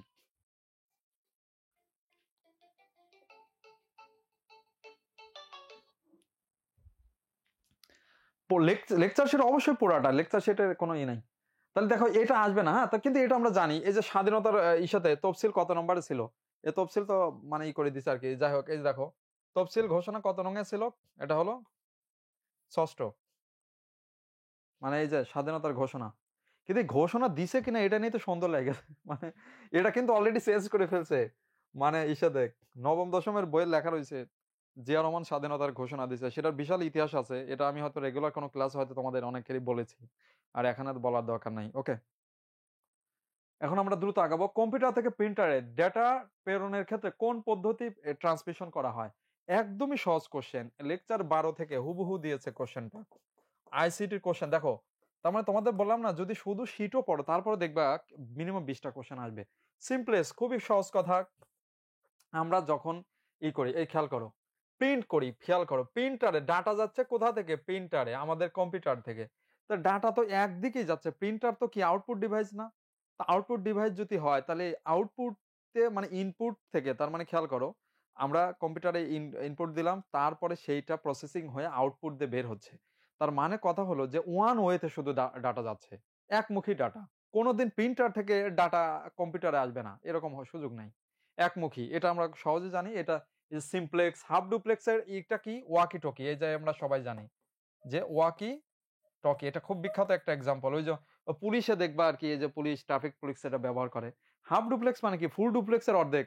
এই যে আমরা মোবাইলে কথা বলি যেরকম ফুল ডুপ্লেক্স, যে একসাথে মানে কি করা হয়, উভয় দিক থেকে কি করা হয়, কথা আসতে থাকে। মানে ওই যে মোবাইলে তো ঝগড়া করা মানে সাংঘাতিক। এই জন্য আমি সবসময় বলি যে ওই যে টক শো করা, টক শো ওয়াকি টকিতে হলে সবচেয়ে ভালো হয়। কারণ ওয়াকি টকিতে এক সাইড থেকে কথা বলে আরেক সাইড থেকে কথা বলা যায় না, যে কোনো একজন কথা বলতে পারবে, দুই সাইড থেকে কথা বলা যাবে না। কিন্তু আমরা তো যে কোনো জায়গায় ঝগড়া টগড়াতে মোবাইলে করে একদম অবস্থা অন্যরকম হয়ে যায়, ঠিক আছে? তো এই জন্য ওয়াকি টকি ব্যবহার করা সবচেয়ে নিরাপদ, যাতে আর ঝগড়া বেশি না হয়। তো যা খেয়াল করো, এটার অ্যান্সার সিমপ্লেক্স। কোনটি ম্যালথাসের জনসংখ্যা তত্ত্বের অনুমিত শর্ত? খেয়াল করো, এইটা কিন্তু আমাদের লেকচার শিটে আছে, লেকচার 10-এ আছে, কিন্তু তোমার অনেকেই এটা অ্যান্সার বুঝতে অসুবিধা করে। কিন্তু খেয়াল করো, আমরা ম্যালথাসের একটা কথা, আমরা বিখ্যাত কথা জানি না? বিখ্যাত কথাটা কি? যে খাদ্য উৎপাদন বাড়ে, এই যে এটাই কিন্তু লেখা আছে, দেখো, খাদ্য উৎপাদন বাড়ে গাণিতিক হারে, গাণিতিক হারে, কিন্তু জনসংখ্যা বাড়ে জ্যামিতিক হারে, জ্যামিতিক হারে। হ্যাঁ, তাহলে এখন খেয়াল করো, মানে এই যে জ্যামিতিক হারটা কি? জ্যামিতিক হার মানে স্কোয়ার, বারবার মানে বাড়তিছে। কিরকম? ধরো জ্যামিতিক হার হলো তোমার 1, 2, 4, 8, এই 4 মানে 2 এর স্কোয়ার হচ্ছে আর কি, ধরো 16 এরকম। আর গাণিতিক হার কি? 1, 2, 3, 4 এরকম। তার মানে ম্যালথাসের কথা ছিল এরকম, খাদ্য উৎপাদন মানে যে কৃষি, যেটা এই যেটা এটা তো কৃষি, খাদ্য উৎপাদন মানে কৃষি উৎপাদন, কৃষি উৎপাদন, কৃষি উৎপাদন কি হচ্ছে? কমে যাচ্ছে, জনসংখ্যার পার্সেন্টেজ বেড়ে যাচ্ছে, ঘটনা এটা। হুম, তার মানে এই যে দেখো, কৃষি ক্ষেত্রে ক্রমহ্রাসমান উৎপাদন বিধি প্রযোজ্য। কিন্তু ঘটনা হলো এই ম্যালথাসের কথা কিন্তু পুরাটা ঠিক না। এটা কিন্তু ভুল প্রমাণিত হয়েছে, এবং যেটা ইউরোপ বিশেষ করে ম্যালথাসকে তো খুঁজতেছে যে বেটা তোরে যদি আমি পাইতাম, আমাদের মাইরে সাইজ করতে, ঠিক আছে? কারণ ইউরোপে কিন্তু জনসংখ্যা কি হয়ে যাচ্ছে, কমে যাচ্ছে। এবং এখন তারা কিন্তু মাইগ্রেশন করে এই যে এশিয়া থেকে লোক নিচ্ছে, আফ্রিকা থেকে লোক নিতে হচ্ছে। কারণ জনসংখ্যায় মাইনাস হয়ে গেলে তো তাহলে তাদের কি ভবিষ্যৎই তো নাই। আর আমরা তো বলো কথাই রাখে না, মানে পৃথিবীতে এই দিক দিয়ে সম্পদশালী দেশ, আমরা বাংলাদেশ 8 নম্বরে আছি পুরা দুনিয়ার বাঘা বাঘা দেশকে হারিয়ে দিয়ে। ধরো এই যে ব্রিটেন, ফ্রান্স, জার্মানি, জাপান, এরা কিন্তু সবাই আমাদের পিছনে। ইভেন রাশিয়া, দুনিয়াতে আয়তন সবচেয়ে বড় দেশ, 14 কোটি, আমাদের আছে কত? 17 কোটি। তাও এটা কমই বলা হয়, ধরা হয় 18 কোটি মানুষ আছে। হ্যাঁ, তারপরে এই ম্যালথাসের জনসংখ্যা তত্ত্ব কোন দেশে কাজে দেয় না? সেটা বাংলাদেশ। এবং বলে রাখা বলে, এটা কিন্তু আমাদের বাংলাদেশের ইতিহাসে তোমরা দেখবা 1974 সালে বাংলাদেশের মানুষ যখন গণনা করা হয়েছিল 7.5 কোটি। হ্যাঁ, তো আমাদের খাদ্য উৎপাদন তখন কত ছিল দেখো 1.1.5 কোটি মেট্রিক টন বাংলাদেশের খাদ্য উৎপাদন ছিল এই 1974 সালে। এবার খেয়াল করো বর্তমানে বাংলাদেশের মানুষ হলো কত, 17,50,00,000, মানে 17.5 কোটি। বাংলাদেশের খাদ্য উৎপাদন কেউ জানো কত? খাদ্য উৎপাদন কত বর্তমানে? 4,93,00,000 মেট্রিক টন, মানে 5 কোটি মেট্রিক টন কি হয়েছে বাংলাদেশ খাদ্য উৎপাদন করে। এইবার দেখো কোনটা কয় পার্সেন্ট বাড়ছে। এই দেখো ম্যালথাসে থিওরি হানা করে কাজে দিছে কিনা। এই খাদ্য উৎপাদন বাংলাদেশের বাড়ছে 3 গুণ, 3 গুণ। জনসংখ্যা বাড়ছে কয় গুণ? 2.5 গুণ। তার মানে জনসংখ্যা বাড়ছে 2.5 গুণ, খাদ্য উৎপাদন বাড়ছে 3 গুণ। তাহলে তো হিসাবে তো এই খাদ্য উৎপাদনের পার্সেন্টেজ বেশি হয়েছে। তার মানে ম্যালথাসের থিওরি তো বাঙালিরাই শেষ করে দিয়েছে। ম্যালথাসের কি অবস্থা চিন্তা করো, ঠিক আছে? ম্যালথাস বললো থিওরি দ্বারা শান্তিতে থাকতে পারলাম না, বাঙালিরা সব হিসাব নিকাশ উল্টোপাল্টা করে ফেলছে। তো যাই হোক, আসলেই এই হিসাব কার্যকর না, কিন্তু এটাই অ্যান্সার হবে, ঠিক আছে? আর এটা কিন্তু খুবই সহজ অ্যান্সার, তোমরা চাইলে এটা পারবে, হ্যাঁ? এবং এটা একটু চিন্তা করলেই হবে, কারণ বাকিগুলো একটাও এখানে কোনো কাজে দিবে না। চতুর্থ শিল্প বিপ্লব, একদম ইজি কোশ্চেন, একই কথা। এটা লেকচার নম্বর কত? আইসিটি লেকচার 12, হুবহু কোশ্চেন আসছে। চতুর্থ শিল্প বিপ্লবকে আমরা বলি প্রযুক্তির বিপ্লব, সব প্রযুক্তি। এই যে দেখো আমি যেটা করতেছি না, এই যে দেখো রিমোট সেন্সিং ব্যবহার করতেছে, এটাকে বলা হয়, এটার নাম কি? IoT, internet of things. এই যে এখান থেকে আমি ক্লিক করলেই দেখো এই যে কাজ হয়ে গেল, এটা হয়ে গেল, এটা কিন্তু আইওটি। এই যে সব রিমোট সেন্সিং এ যা ব্যবহার করে সেটাকে আইওটি বলে। তারপর আমরা বলি রোবোটিক্স, রোবটের মাধ্যমে কাজ করা। তারপরে এখন চলে আসছে আর্টিফিশিয়াল ইন্টেলিজেন্স, মানে এই যে গুগল একা মানুষের মতো করে আমাদের অ্যান্সার তৈরি করে দিচ্ছে। তার মানে পুরাপুরি ডিজিটাল প্রযুক্তি, এক কথায় এটা অ্যান্সার। তো এটাতে যেভাবেই অ্যান্সার দেখ তুমি কিন্তু পারবা, একদমই সহজ কোশ্চেন, ঠিক আছে? এই বাকি কোনোটার সাথে কোনো সম্পর্ক নেই। তো এই রকমের কোশ্চেন, তাহলে তুমি খেয়াল করো, এই কোশ্চেন যে তোমাকে এইটাই দিবে তা কিন্তু উদ্দেশ্য না। আমি তোমাকে বুঝাইতে চাচ্ছি কোনটা, যে তুমি এই শীটটাই আবার পড়ে যাও। কারণ এই চতুর্থ শিল্প বিপ্লব দিছে না, তোমাকে বলি এবার কি দিতে পারে। দিবে কোনটি, যে নিচের কোনটি বায়োমেট্রিক্স এর বৈশিষ্ট্য নয়। এই বায়োমেট্রিক্স এর কথা ওখানে উল্লেখ করা আছে না, যে বায়োমেট্রিক মানে মানুষের বডির কোনো না কোনো বিষয় নিয়ে কি করে, স্ক্যানিং করে। এই যে আমরা সিম রেজিস্ট্রেশন করি, ধর আঙ্গুলের ফিঙ্গারপ্রিন্ট। তারপরে কি এই যে দেখো এনআইডি করার সময় চোখেরই লাগে, চোখের মানে চোখে যেরকম করে করতে হয়, মানে এটাও ফেস রিকগনিশন নেয়। তার মানে ভয়েস রিকগনিশন নেয়। এই যে তাহলে এইগুলো দেখো, এর বাইরে একটা কোনো কিছু দিয়ে দিছে, তাহলে ওটাই নয়। বুঝতে পেরেছো? তার মানে তোমাকে সেম জিনিসই কোশ্চেন করবে।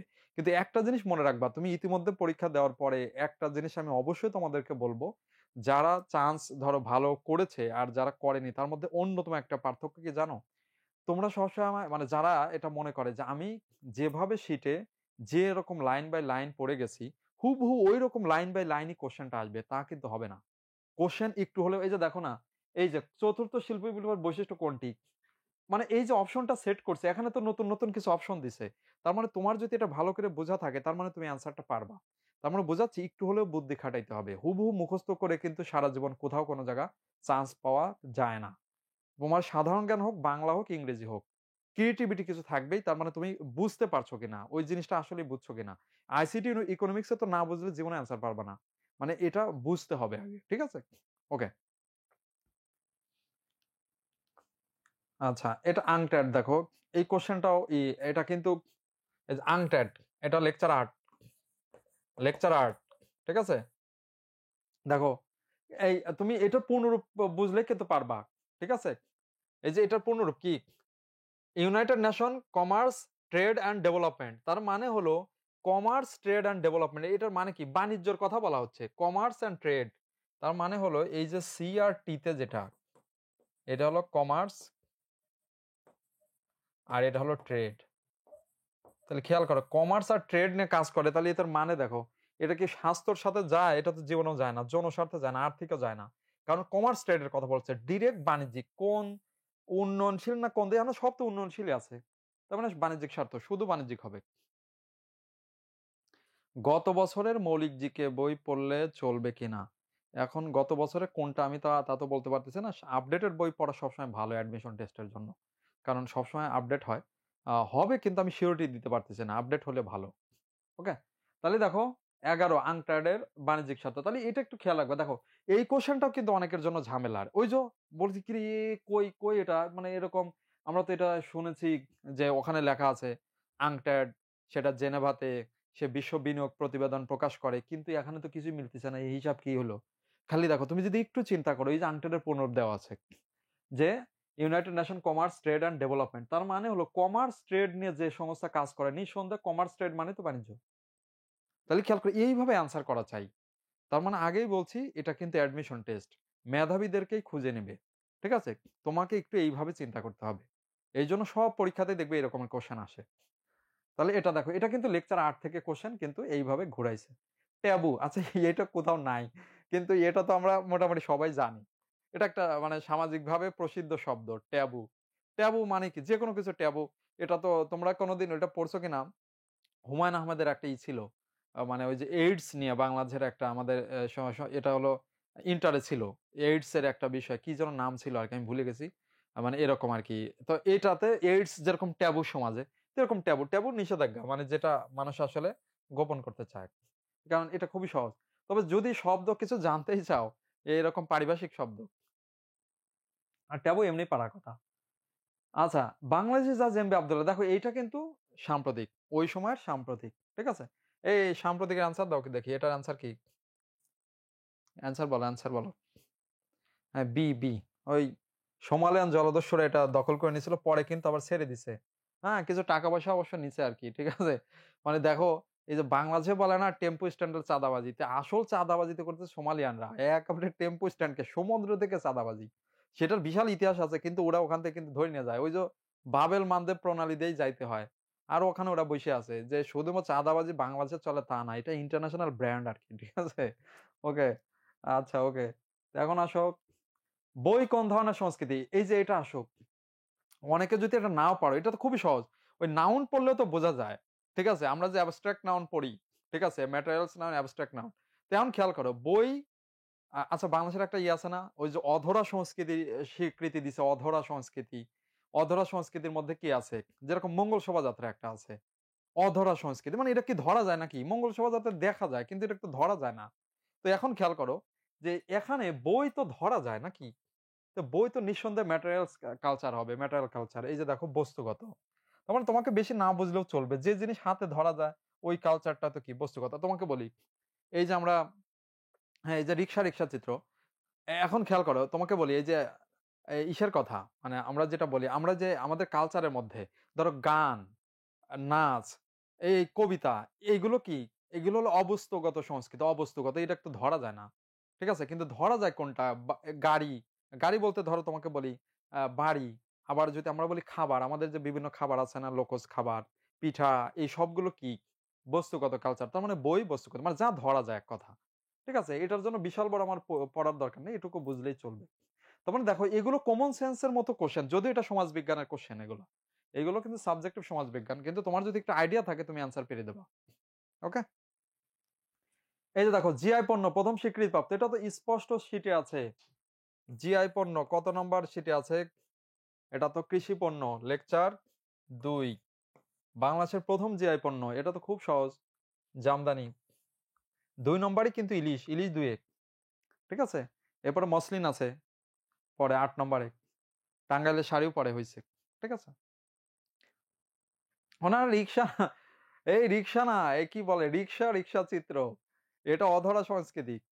রিক্সা চিত্র মানে মূল কথা হলো যে ওই রিক্সা চিত্র, রিক্সার পিছনে যে পেইন্টিং থাকে, ওই পেইন্টিংটা, বুঝতে পারছো? পেইন্টিং, পেইন্টিংটাকে স্বীকৃতি দিছিল, মানে এই সাথে অধরা সংস্কৃতি হিসাবে দিছে। এটা এরকম না, এই যে যেরকম মানে তুমি বুঝতে পারো না, এখানে অধরা সংস্কৃতি, সংস্কৃতি আছে না, এই সবগুলো ওগুলো এরকম না যে তুমি ধরা যায়, ধরা যায় বলতে বোঝাচ্ছি যে পেইন্টিং, পেইন্টিংটাকে স্বীকৃতি দেওয়া হয়েছে। রিক্সা, রিক্সা চিত্র, রিক্সার সাথেই তো ওই চিত্রটা থাকে, এই জন্য নাম দিছে রিক্সা, রিক্সা চিত্র। আচ্ছা, আচ্ছা, ইউটিউব লিঙ্ক, ইউটিউব লিঙ্ক তো মানে তোমরা পেয়ে যাবে আর কি পরে। আচ্ছা, এখন দেখো তাহলে জামদানি, হ্যাঁ, কোনটি পদসঞ্চারী মুদ্রাস্ফীতি? আচ্ছা দেখো, এইটা তোমাকে ইকোনমিক্স এর যেটা সূত্র, ইকোনমিক্স এর কয়েকটা বিষয় এইভাবে আসছে। দেখো, আচ্ছা এটার অ্যান্সার বলো দেখি। হ্যাঁ, বি। এটা খুবই সহজ। প্রথম কথা, তুমি মানে পদসঞ্চারী মানে কি? যেটা মানে হাঁটে হেঁটে বাড়ে, অল্প অল্প বাড়ে, মানে একটু কি আয়ত্তের মধ্যে। এই তুমি যদি মূল্যস্ফীতির কথা, আমাদের বর্তমান মূল্যস্ফীতি কিন্তু ১০-এর উপরে গেছে, হ্যাঁ। এই সর্বশেষে দেখা গেল 10.32%, মানে গত মাসে মূল্যস্ফীতি, মানে এই মুদ্রাস্ফীতি, হ্যাঁ, এটা হচ্ছে মানে এইরকম। কিন্তু খেয়াল করো মুদ্রাস্ফীতির ক্ষেত্রে যেটা, যে এই যে এইটা যেটা এটা তো অনেক বেশি মুদ্রাস্ফীতি, মানে এত বেশি পরিমাণে, তার মানে এটা পদসঞ্চারী না, হেঁটে হেঁটে বাড়বে না, লাফায় লাফায় বাড়তেছে আর কি। আর 2% তো কি, এটা একদমই কি সহনীয়, ঠিক আছে। তার মানে এই যে এটার পদসঞ্চারী মুদ্রাস্ফীতি বলা হয়, 8 থেকে 10% এর মধ্যে থাকা। তবে এটা অর্থনীতি, তোমার মূল কথা হলো যে এটা আমাদের শিটে আছে এখন। তবে আচ্ছা, অর্থনীতি কিছুই পারি না, শুধু তুমি লেকচার শিটটুকু পড়ো। আমি এটা বলি, সাবজেক্টিভ পার্টে যার যেটা খুব কঠিন লাগে, শুধু সেটার জন্য শুধু লেকচার শিট পড়ে যাবা। ওটার জন্য ওই বইটা এখন ধরে মাথা নষ্ট করার কোনো প্রয়োজন নাই, ঠিক আছে। এই যে প্রীতম, ঠিক আছে, তুমি অর্থনীতি কিছু না পারলে শুধু এইটুকু করবা। শুধু অর্থনীতি আমাদের লেকচার 10-এ যতটুকু আছে ওই 10-এর টুকুই দেখবা। আর তুমি যদি আইসিটি তো পারো, আইসিটি সবারই পারার কথা, আইসিটি নিয়ে কোনো সমস্যা হবে না, ঠিক আছে। সত্য বিলোপ নীতি লেকচার নম্বর 3-এর ইতিহাস পাঠ থেকে দিছে, এবং ভারতবর্ষের খুব কুখ্যাত নীতি এটা, সত্য বিলোপ নীতি, ঠিক আছে। 1852 সালে লর্ড ডালহৌসি এই নিয়ম চালু করেছিল। এই ডালহৌসি, এই যে এই নীতিটা কি, ভারতবর্ষে দুটা বিষয় মনে রাখবা। এই যে অনেকেই আমরা এই ইতিহাসটা জানি না, আমরা মনে করি কি ইংরেজরা পুরা ভারতবর্ষ মনে হয় যুদ্ধ করে দখল করছে, কিন্তু তুমি হয়তো জানো না ইংরেজরা যুদ্ধ করছে কোনটা, এই 1757 সালে পলাশির যুদ্ধ, এইটা করছে না। তাও আবার মানে বিশ্বাসঘাতকতা করছে, জিতছে ওই যে ইডাকে জিত নিয়া মির্জাফরদের। তারপরে 1764 সালের কি যুদ্ধ, বক্সার। এরপরে মারাঠাদের সাথে একটু যুদ্ধ করছে, আর হলো টিপু সুলতানের সাথে, আর বাকি কিন্তু যুদ্ধ করে নাই। কিন্তু যুদ্ধ না করে ভারতবর্ষে দখল করলো কিভাবে, এই বিখ্যাত কূটকৌশল, দুইটা কূটকৌশলের মাধ্যমে। এই যে এটাইতেই বলা হয় ব্রিটিশরা কত ধরুন্ধর। একটা হলো 1799 সালের অধীনতামূলক মিত্রতা নীতি, অধীনতামূলক মিত্রতা। এই যে ওয়েলেসলি কাজ করছিল, তার মানে এই যে এটা দিছে না, তার মানে অধীনতামূলক মিত্রতা যে কোনো সময় চলে আসতে পারে। অধীনতামূলক মিত্রতা মানে তুমি যদি এই নীতিটা পড়ো, মানে বুঝতে পারবা যে বুদ্ধি কারে কয়। মানে ইংরেজরা বললো হচ্ছে কি, এর ভারতবর্ষতে প্রচুর রাজা বাদশাহ দেখতেছি, মানে এত এত রাজা, এত এত নবাব, এদের সাথে তো মারামারি করে দেখতেছি, মানে শুধু মারামারি হবে, কোনো লাভ ব্যবসা বাণিজ্য কিছুই হবে না।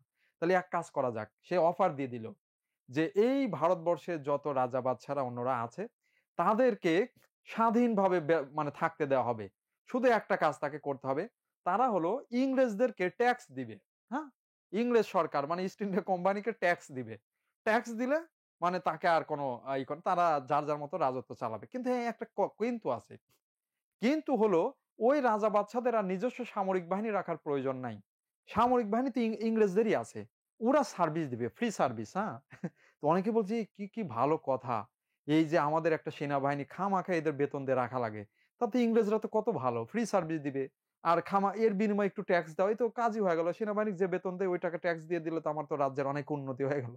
তার মানে হলো ইংরেজরা এই অফারটাই দিছে। দেওয়ার পরে ট্যাক্স দিছে বাড়ায়া পরে। এখন ট্যাক্স বাড়ানোর ফলে এখন অনেকেই তো আর ট্যাক্স ফেরত দিতে পারছে কি, ভাই তুমি তো ট্যাক্স অল্প চাইছিলে, এখন দিয়ে এত বেশি কেন? কিন্তু যেই ট্যাক্স দিতে পারে নাই ওই রাজ্যগুলো পরে ইংরেজরা নিয়ে নিছে। কারণ এখন কথা হলো ওর তো সেনাবাহিনী নাই, ও তো সেনাবাহিনী আগে ভাগেই ছাড়িয়ে দিছে, যে বলছে না না সেনাবাহিনী তো দরকার নাই, ইংরেজদের কথা মতো ছাড়িয়ে দিছে। তো এইটা ছিল কুখ্যাত নীতি, অধীনতামূলক মিত্রতা। আর একটা হলো অধীনতামূলক মিত্রতা নীতির অধীনে যারা ট্যাক্স ঠিকঠাক করে দিচ্ছিল ওই রাজ্যগুলোর জন্য নতুন একখান নীতি চালু করলো, সত্য বিলোপ নীতি। সেটা কি, যে যদি কোনো রাজার পুত্র সন্তান না থাকে, পুত্র সন্তান মানে মেয়ে হলে হবে না, দেখো ইংরেজরা কত বদমাইশ, মানে মেয়ে হলেও হবে না, ঠিক আছে, মানে নিবে না। আর যদি কোনো পালক পুত্র থাকে কিচ্ছু হবে না, ভাতিজা মামা ভাগ্নে কিছু থাকলে হবে না, শুধুমাত্র নিজের ছেলে থাকতে হবে, যদি না থাকে ওই রাজ্য কার, ইংরেজদের। মানে কি রে ভাই, এটা কোন নীতি, মানে দুনিয়ার ইতিহাসে এরকম নীতি কেউ চালু করে নাই, চালু করছিল ইংরেজরা। এবং এইটা করিয়া এই যে ঝাঁসি, তারপরে রোহিলাখন্ড, এরকম কয়েকটা প্রদেশে এইভাবে নিয়ে নেয় ইংরেজরা, ঠিক আছে। মানে বললাম না, ইংরেজরা কিন্তু সবসময় যুদ্ধ করে এই কাজ করে নাই, ও বুদ্ধি খাটা মানে কুবুদ্ধি খাটা খাটা এই কাজ করছে, ঠিক আছে। হ্যাঁ, বাংলাদেশে পদসঞ্চারী মুদ্রাস্ফীতি বিদ্যমান, এটা সব সময় বাংলাদেশে অলওয়েজ পদসঞ্চারী মুদ্রাস্ফীতি বিদ্যমান, ঠিক আছে। তাহলে ডালহৌসির এই নীতি, আর ওয়েলেসলি এটা করছিল, ওয়েলেসলি, হ্যাঁ, এই যে এটা ওয়েলেসলি। আর এটা কিন্তু আছে, তোমাদের নতুন করে লেখার কিছু নাই, আমাদের শীটে সুন্দর করে দেওয়া আছে, এই দুটাই আছে। এই যে দেখো, এটা সমাজবিজ্ঞানের কোশ্চেন, কিন্তু যথেষ্ট পরিমাণে ম্যাচিউরড কোশ্চেন। এই যে একই এলাকা ও সমমানসিকতা সম্পন্ন মানুষদের গঠিত হয় কোনটি? বলো দেখি। এটা তো সবাই পারো। হ্যাঁ হ্যাঁ 1859 সাল, ওই যে সিপাহী বিদ্রোহের পরে ওটা চেঞ্জ করে ফেলা হয়, মানে ওটা আর চলে না, কিন্তু তার আগে নিয়ে নিছে তো। এই যে সম্প্রদায়, এই সম্প্রদায়টাকে বাংলা ইংলিশে বললে সুবিধা হয়, মানে এই বাংলাতে ঝামেলা হয়েছে আর কি, এই কারণে সমস্যা হয়েছে। এটাকে ইংলিশে বলো কমিউনিটি। কমিউনিটি শব্দের ব্যাপক প্রয়োগ আছে। কমিউনিটি মানে সম্প্রদায়। এই খেয়াল করো কমিউনিটিতে কি থাকে, কমিউনিটি মানে কি? তুমি চিন্তা করো বাংলাদেশের কমিউনিটি কোনগুলা, ধরো তোমাকে বাংলাদেশের ডক্টর কমিউনিটি, ডক্টরদের একটা কমিউনিটি আছে না? তার মানে তারা কি সমমানসিকতা সম্পন্ন ডাক্তার না তারা? আবার এলাকাটা দেখো, বাংলাদেশে সারা আন্তর্জাতিক ডাক্তার হলে তো হবে না, তাদের মধ্যে ই কম বাংলাদেশি ডাক্তার। অথবা ধরো জেলেরা, অথবা শ্রমিক মানে কোন শ্রমিক, ধরো পরিবহন শ্রমিক, অথবা আমাদের সবচেয়ে ভালো কমিউনিটি ছাত্র কমিউনিটি, যেটা বিপ্লব ঘটায় দিল। তার মানে হলো কমিউনিটি খেয়াল করেন, সারা দুনিয়ার ছাত্রকে আমাদের সাথে একত্রতা করছে না, ভার্সিটি ছাত্রগুলা, তারপরে কলেজ লেভেলের ছাত্রগুলা, মানে এগুলো কমিউনিটি বলা হয়। ঠিক আছে? না সাম্প্রতিক বিষয়ের উপর ক্লাস হবে না, এখন তো সাম্প্রতিক বেশি একটা আসবে না, ওই যে বলছি আমি কারেন্ট অ্যাফেয়ার্স পড়বা লাস্ট 3 মাসের, ফেব্রুয়ারি মার্চ এবং এপ্রিলের 1 থেকে 9 পৃষ্ঠা, আর হলো সংস্কার কমিশন। স্যার কয় নাম্বার লেকচার? এই সবগুলো পড়তে হবে, 9 থেকে 12 নম্বর লেকচার বেশি গুরুত্বপূর্ণ, কিন্তু পড়তে হবে সবগুলাই। তাহলে আশা করি বুঝতে পেরেছো এটা সম্প্রদায়। হ্যাঁ ওকে। এই যে দেখো ক্ষুদ্র নিউজটি কুকি, ওই যে কুকিজ ইন আর্মি যেটা আলোচিত আর কি, এখান থেকে কোশ্চেনটা দিয়েছে। তাহলে কুকি কোথায়? এই দেখো এখানে একটু ঝামেলা আছে, কুকিরা তো থাকে বান্দরবনে, কিন্তু বান্দরবন তো অপশন নাই। এই খেয়াল করছো কিনা? তার মানে এটা তো মৌলভীবাজার সিলেটে থাকে না, এটা সিলেট অঞ্চলের না, পঞ্চগড়ও থাকে না। তার মানে হলো আমাদের এটা তো থাকে বান্দরবান, হ্যাঁ তাহলে কক্সবাজার বান্দরবানের পাশে, তাহলে এটা অ্যান্সার। এই যে এইভাবে কিন্তু অনেক সময় অ্যান্সার হবে, অনেক সময় মানে কি এটা একদম ডিরেক্ট অ্যান্সার। তার মানে এই ক্ষুদ্র নিগোষ্ঠী লেকচার নাম্বার কত? 2। এটা কিন্তু আছে। কে সর্বপ্রথম ব্লু ইকোনমির ধারণা দেন? একদমই সহজ, লেকচার 10-এর কোশ্চেন, সারা দুনিয়া ব্যাপী এখন এটা আলোচিত, যে এই যে Gunter Paoli blue economy.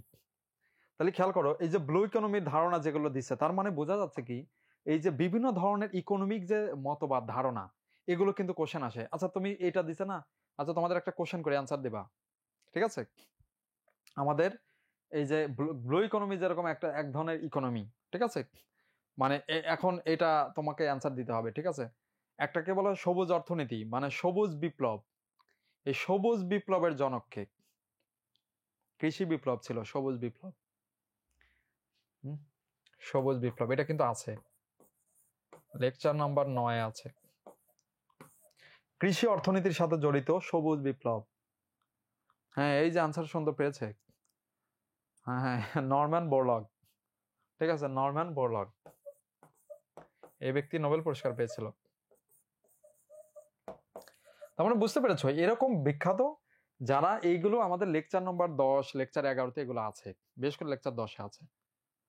Lecture sheet পড়বা, লেকচার শিট, সাপ্লিমেন্ট না, সাপ্লিমেন্ট মানে আছে সামারি আকারে, লেকচার শিট বেশি পূর্ণাঙ্গ পড়তে হবে। ওকে। সর্বপ্রথম যৌক্তিক সংজ্ঞার ধারণা প্রবর্তন করেন কে? অ্যান্সার দাও। যৌক্তিক সংজ্ঞা, এই সর্বপ্রথম কথাটা মাথায় রাখবা, যৌক্তিক সংজ্ঞা অনেকেই দিছে, কিন্তু যৌক্তিক সংজ্ঞার ধারণাটা দিছে কে? ধারণা, খুব সহজ কথা, যুক্তিবিদ্যার জনক কে? মানে সে যদি এটা এটা কিন্তু তুমি না জানলে এমনি পারবা, খুব সহজ কথা, আমরা সবাই জানি যুক্তিবিদ্যার জনক হলো অ্যারিস্টটল। সে যদি ধারণা না দেয় তাহলে কে ধারণা দিবে? তাহলে কিসের জনক সে? ঠিক আছে, তার মানে অ্যারিস্টটল দিয়েছে, অ্যারিস্টটল। আর প্লেটো সক্রেটিস তো যুক্তিবিদ্যার কেউ না, এই জেস মিল হলো যুক্তিবিদ্যার একজন বিখ্যাত ব্যক্তি, কিন্তু ধারণাটা অ্যারিস্টটল দিয়েছে। তার মানে এইটা খেয়াল করো, এটা কিন্তু যুক্তিবিদ্যার সাবজেক্ট, এটা যুক্তিবিদ্যা থেকে কোশ্চেনটা দিয়েছে, খেয়াল রেখো। আর এটা লেকচারে আমাদের সুন্দর করে দেওয়া আছে, লেকচার কত? লেকচার 11, এটা কিন্তু 11 থেকে কমন, লেকচার 11-র কমন কোশ্চেন এটা, কারণ যুক্তিবিদ্যার শুরুতে এটা আছে। ফিশারীয় সমীকরণ, ফিশারীয় সমীকরণ, হ্যাঁ এই ফিশারীয় সমীকরণটা কি? মানে এটার অ্যান্সার বলো কোনটা? ফিশারীয় সমীকরণের অ্যান্সার এই যে এটা দেখো, মানে আমাদের কয়েকটা কোশ্চেন দিচ্ছে যেটা হলো অর্থনীতির ইসের বিভিন্ন ইসের বিষয়গুলা, ঠিক আছে? মানে ফিশারের যে সমীকরণ যেটা হলো তোমার করে আর কি মুদ্রাস্ফীতির সাথে, মানে যেটা হলো আমাদের এই করা হয়, এই যে এটার ব্যাখ্যায় করা আছে, তোমার ধরো হুম এই যে মানে এই সুদের হারের সাথে মূলত আমাদের মুদ্রাস্ফীতির পরিমাপটা করে। ধরো তোমাদের বলি আমাদের মানে কিরকম যে সুদের হার বর্তমানে বাংলাদেশে এখন আছে 10%, ঠিক আছে? আর আমাদের ধরো মুদ্রাস্ফীতি আছে 10.32%, ঠিক আছে? তার মানে হলো বুঝতেই পারতেছো যে এই মুদ্রাস্ফীতির পরিমাণ আরো বেশি, তার মানে এটা তো ঋণাত্মকে যাবে, ঠিক আছে, মাইনাসে যাচ্ছে, ঠিক আছে, -0.32% এরকম। তার মানে হলো যে মূল কথা হলো যে ফিশারিও সমীকরণের সাথে মূলত মুদ্রার পরিমাণ বা এটা জানা হয় মূলত, এটা এই যে এটা মুদ্রা, মূল কথা এটা প্লাস মাইনাস করা হয় যেটা হলো আমাদের সুদের হারের সাথে মুদ্রাস্ফীতির, তার মুদ্রা নিয়ে কাজ করে এক কথা, মূল কথা এখানে আর কোনোটাই নাই, মানে মুদ্রণ টুদ্রণ কিছু হবে না, ঋণও হবে না, শুধু এটা। ওকে, বাংলাদেশ কত সালে হুয়ের সভাপতি লাভ করে? এইটা সবচেয়ে জঘন্য কোশ্চেন ছিল, মানে এই কোশ্চেন এটা এতটা জটিল এবং এটা বেসিক্যালি এটা সঠিক কোশ্চেনও না, মানে এটা আমরা যখন গত বছরও সলভ করতেছিলাম খুবই ঝামেলা হচ্ছিল, তার কারণ এক্স্যাক্টলি মানে বাংলাদেশ এইখানে 2008 থেকে 10-এর সময় 3 বছর মেয়াদে এখানে কমিটি হয়, ওই কমিটির মানে কি ছিল, সদস্য ছিল, তো সদস্য যারাই হয় তারা ঘুরে ফিরে একবার সভাপতি হয়, এরকম হলো নিয়ম। তো এটা তো আবার কিরকম এক্সিকিউটিভ সভাপতি, এত দাম টাম নাই, কিন্তু এইটাই কোশ্চেন কিভাবে এই যে মেরে দিছে আল্লাহ জানে। তো অ্যান্সার হলো কোনটা, এই অ্যান্সার বলো দেখি, এই লাস্টের অ্যান্সার কি? 2009। হ্যাঁ, কিন্তু একটু ডিফিকাল্ট কোশ্চেন, একদমই কোথাও নাই, কোথাও নাই, ঠিক আছে, না কোনো বই আছে না কোথাও আছে, একদম নেই কোথাও, কেউ নেই আর কি। এই কোশ্চেনটা একটু ডিফিকাল্ট কোশ্চেন। হ্যাঁ, তো এরকম কোশ্চেন এক দুটো আসতে পারে, প্রয়োজনে তুমি ছেড়ে দিবা, দরকার নাই। আর এমনিতে শাল একটু ঝামেলার, যদি তুমি একান্তই না পারো ছেড়ে দিবা, কারণ আমি এটা বলতেছি না এটা কোথাও পড়লে আমার কমন পেয়ে যাবে, এরকম কোশ্চেন দু একটা হইতেই পারে। পায়রা সমুদ্র বন্দর আনুষ্ঠানিকভাবে যাত্রা শুরু করে কবে? মহা কনফিউজিং কোশ্চেন ছিল এটা, দেখো কোশ্চেন হয়েছে কবে আর মানে হয়েছে কবে, সবচেয়ে বড় ঝামেলা কোথায়, এই যে তোমার বলি, এই যে এই জায়গা, হ্যাঁ, এই যে কোশ্চেনে, আচ্ছা কোশ্চেনে অ্যান্সারটা বলো, অ্যান্সার বলো, বি, এটা অ্যান্সার। কিন্তু ঘটনা লিখছে কি আনুষ্ঠানিকভাবে যাত্রা শুরু কবে কবে, মানে এই দিন পায়রা সমুদ্র বন্দর উদ্বোধন হয়, শুধুমাত্র কাজের উদ্বোধন হয়, বুঝতে পেরেছো? ঠিক আছে, এটা হলো উদ্বোধন হয়। আর এই দিন হলো মানে এই দিন না, মানে এইটার ডেটটা হলো তোমার বলি 19 আগস্ট হবে না, মানে কাজটা হলো 13ই আগস্ট। হুম, 13ই আগস্ট এই 2016। যদি অপশনে এইটা থাকতো তাহলে এটা কি হয়ে যেত, অ্যান্সার হয়ে যেত, কিন্তু 13ই আগস্ট তো নাই, 19 আগস্ট আছে, 19 আগস্টের কোনো ডেটে কিছু হয় নাই। 2016 সালে এই দিন সে এই পায়রা বন্দর যাত্রা শুরু করে, মানে এই দিন থেকে পোর্ট চালু হয়, এই দিন থেকে পোর্টটা চালু হয়, তার মানে সাধারণত এটাই অ্যান্সার হবে। কিন্তু এখানে ডেট ভুল আছে, ভুল মানে 19 আগস্ট, তার মানে এটা অ্যান্সার হবে না, নিঃসন্দেহে অ্যান্সার এটা হবে, কারণ এটার ডেট কারেক্ট, এই দিনই পায়রা বন্দর উদ্বোধন করা হয়েছিল। কিন্তু কোশ্চেনে যথেষ্ট গোজামিল আছে, কারণ এটার ভাষা মোটেই ঠিক নাই, কিন্তু যেহেতু অপশনে মানে এখন এত আগের ডেট কে মনে রাখছে এগুলো, যদি এটা বলে রাখা বলে, এটা কিন্তু লেকচার 2 এ আছে, এই দিক দিয়ে ভাগ্য ভালো, কিন্তু কোশ্চেনটা অনেক মানে ডিফিকাল্ট কোশ্চেন ছিল আর কি। তো যাই হোক এরকম, তার মানে এখন কিন্তু এটা আসবে না, এই যে তোমার এই কি আমাদের যে আপা যে উন্নয়ন করে গেছে এইসব উন্নয়নের এটা আসবে না, এটাই বললাম, এগুলো চেঞ্জ হবে এই জায়গাতে। অধিক বৃষ্টিপাতের জন্য পরিচিত মৌসিনরাম ভারতের কোন রাজ্যে অবস্থিত? একদমই সহজ কোশ্চেন। মৌসিনরাম কোথায়? আমাদের বাংলাদেশের তো উত্তরে, সুনামগঞ্জের উত্তরে, হ্যাঁ, মেঘালয়, পৃথিবীতে সবচেয়ে বেশি বৃষ্টি হয় এখানে, আর মেঘালয়ের নাম দেখি তো বোঝা যাচ্ছে এটা এখানে। এটা খুবই সহজ কোশ্চেন একদম। আর এটা কিন্তু কোথায় আছে, এই লেকচার তোমার 1-এ আছে, লেকচার 1, ঠিক আছে, শুধু একে না, এটাতে বিখ্যাত স্থান যেটা আছে লেকচার 7-এও আছে, লেকচার 7, লেকচার 7-এ আছে, লেকচার 1-এ আছে, দুটাতেই আছে। সেপ্টেম্বর অন যশোর রোড কবিতার রচয়িতা, বুঝতেই পারছো এই ব্যক্তির নাম কি? Allen Ginsberg. এই দেখো অ্যালেন গিন্সবার্গ লোকটা কে ছিল, ওই যে সুনীল গঙ্গোপাধ্যায়ের নাম শুনেছো হয়তো, কলকাতার সুনীল গঙ্গোপাধ্যায় এর বন্ধু ছিল। তো বাংলাদেশে যখন মুক্তিযুদ্ধ চলে এই অ্যালেন গিন্সবার্গ ছিল আমেরিকায়। তো অ্যালেন গিন্সবার্গ বলতেছে যে বন্ধু আমি তো আসলে কবিতা লেখার টপিক খুঁজে পাচ্ছি না, কি করি? তো এখন বলতেছে তুমি ওখানে বসে কবিতা টপিক পাচ্ছ না, এই এখানে চলে আসো, দেখো কি হচ্ছে এখানে, কবিতার শেষ হবে না, মানে এখানে এত মানে, কারণ এখানে তো ভয়ানক ধ্বংসযজ্ঞ যুদ্ধ চলতে যায়। তখন অ্যালেন গিন্সবার্গ আসছে, আসার পরে ওই যে যশোর যেটা রোডটা মানে যে দিক দিয়ে বেনাপাল দিয়ে চলে গেছে, ওই ভারতের ওই কোণা থেকে দেখতেছি কি এই তো ব্যাপক পরিমাণে অনেক লোক একদম ভারতের দিকে চলে আসতেছে একদম সবকিছু নিয়ে, মানে ওই যে যুদ্ধের সময় যেটা সবাই আশ্রয় নিচ্ছিল ভারতে যে, তো ওই ছবিটা করে সে কবিতা লেখে, বিখ্যাত কবিতা সেপ্টেম্বর অন যশোর রোড। বুঝতে পেরেছো? তো এই কবিতা আমাদের ওই যে মুক্তিযুদ্ধ, যেটা লেকচার 4-এ এগুলো পড়ানো হয়, লেকচার 4-এ আছে। তোমরা দেখো অধিকাংশ কোশ্চেন কিন্তু হুবহু শিটে আছে। তুমি যদি ভালো করে আবার ওইটা রিভিশন দাও, দেখবা যে তোমাদের, বিশেষ করে যারা একটু দুর্বল, আমি তাদেরকে বলবো শিটটা একদম সুন্দর করে রিভিশন দাও, একদম ওই যে অর্থনীতি সহ সবগুলোতে। ঠিক আছে?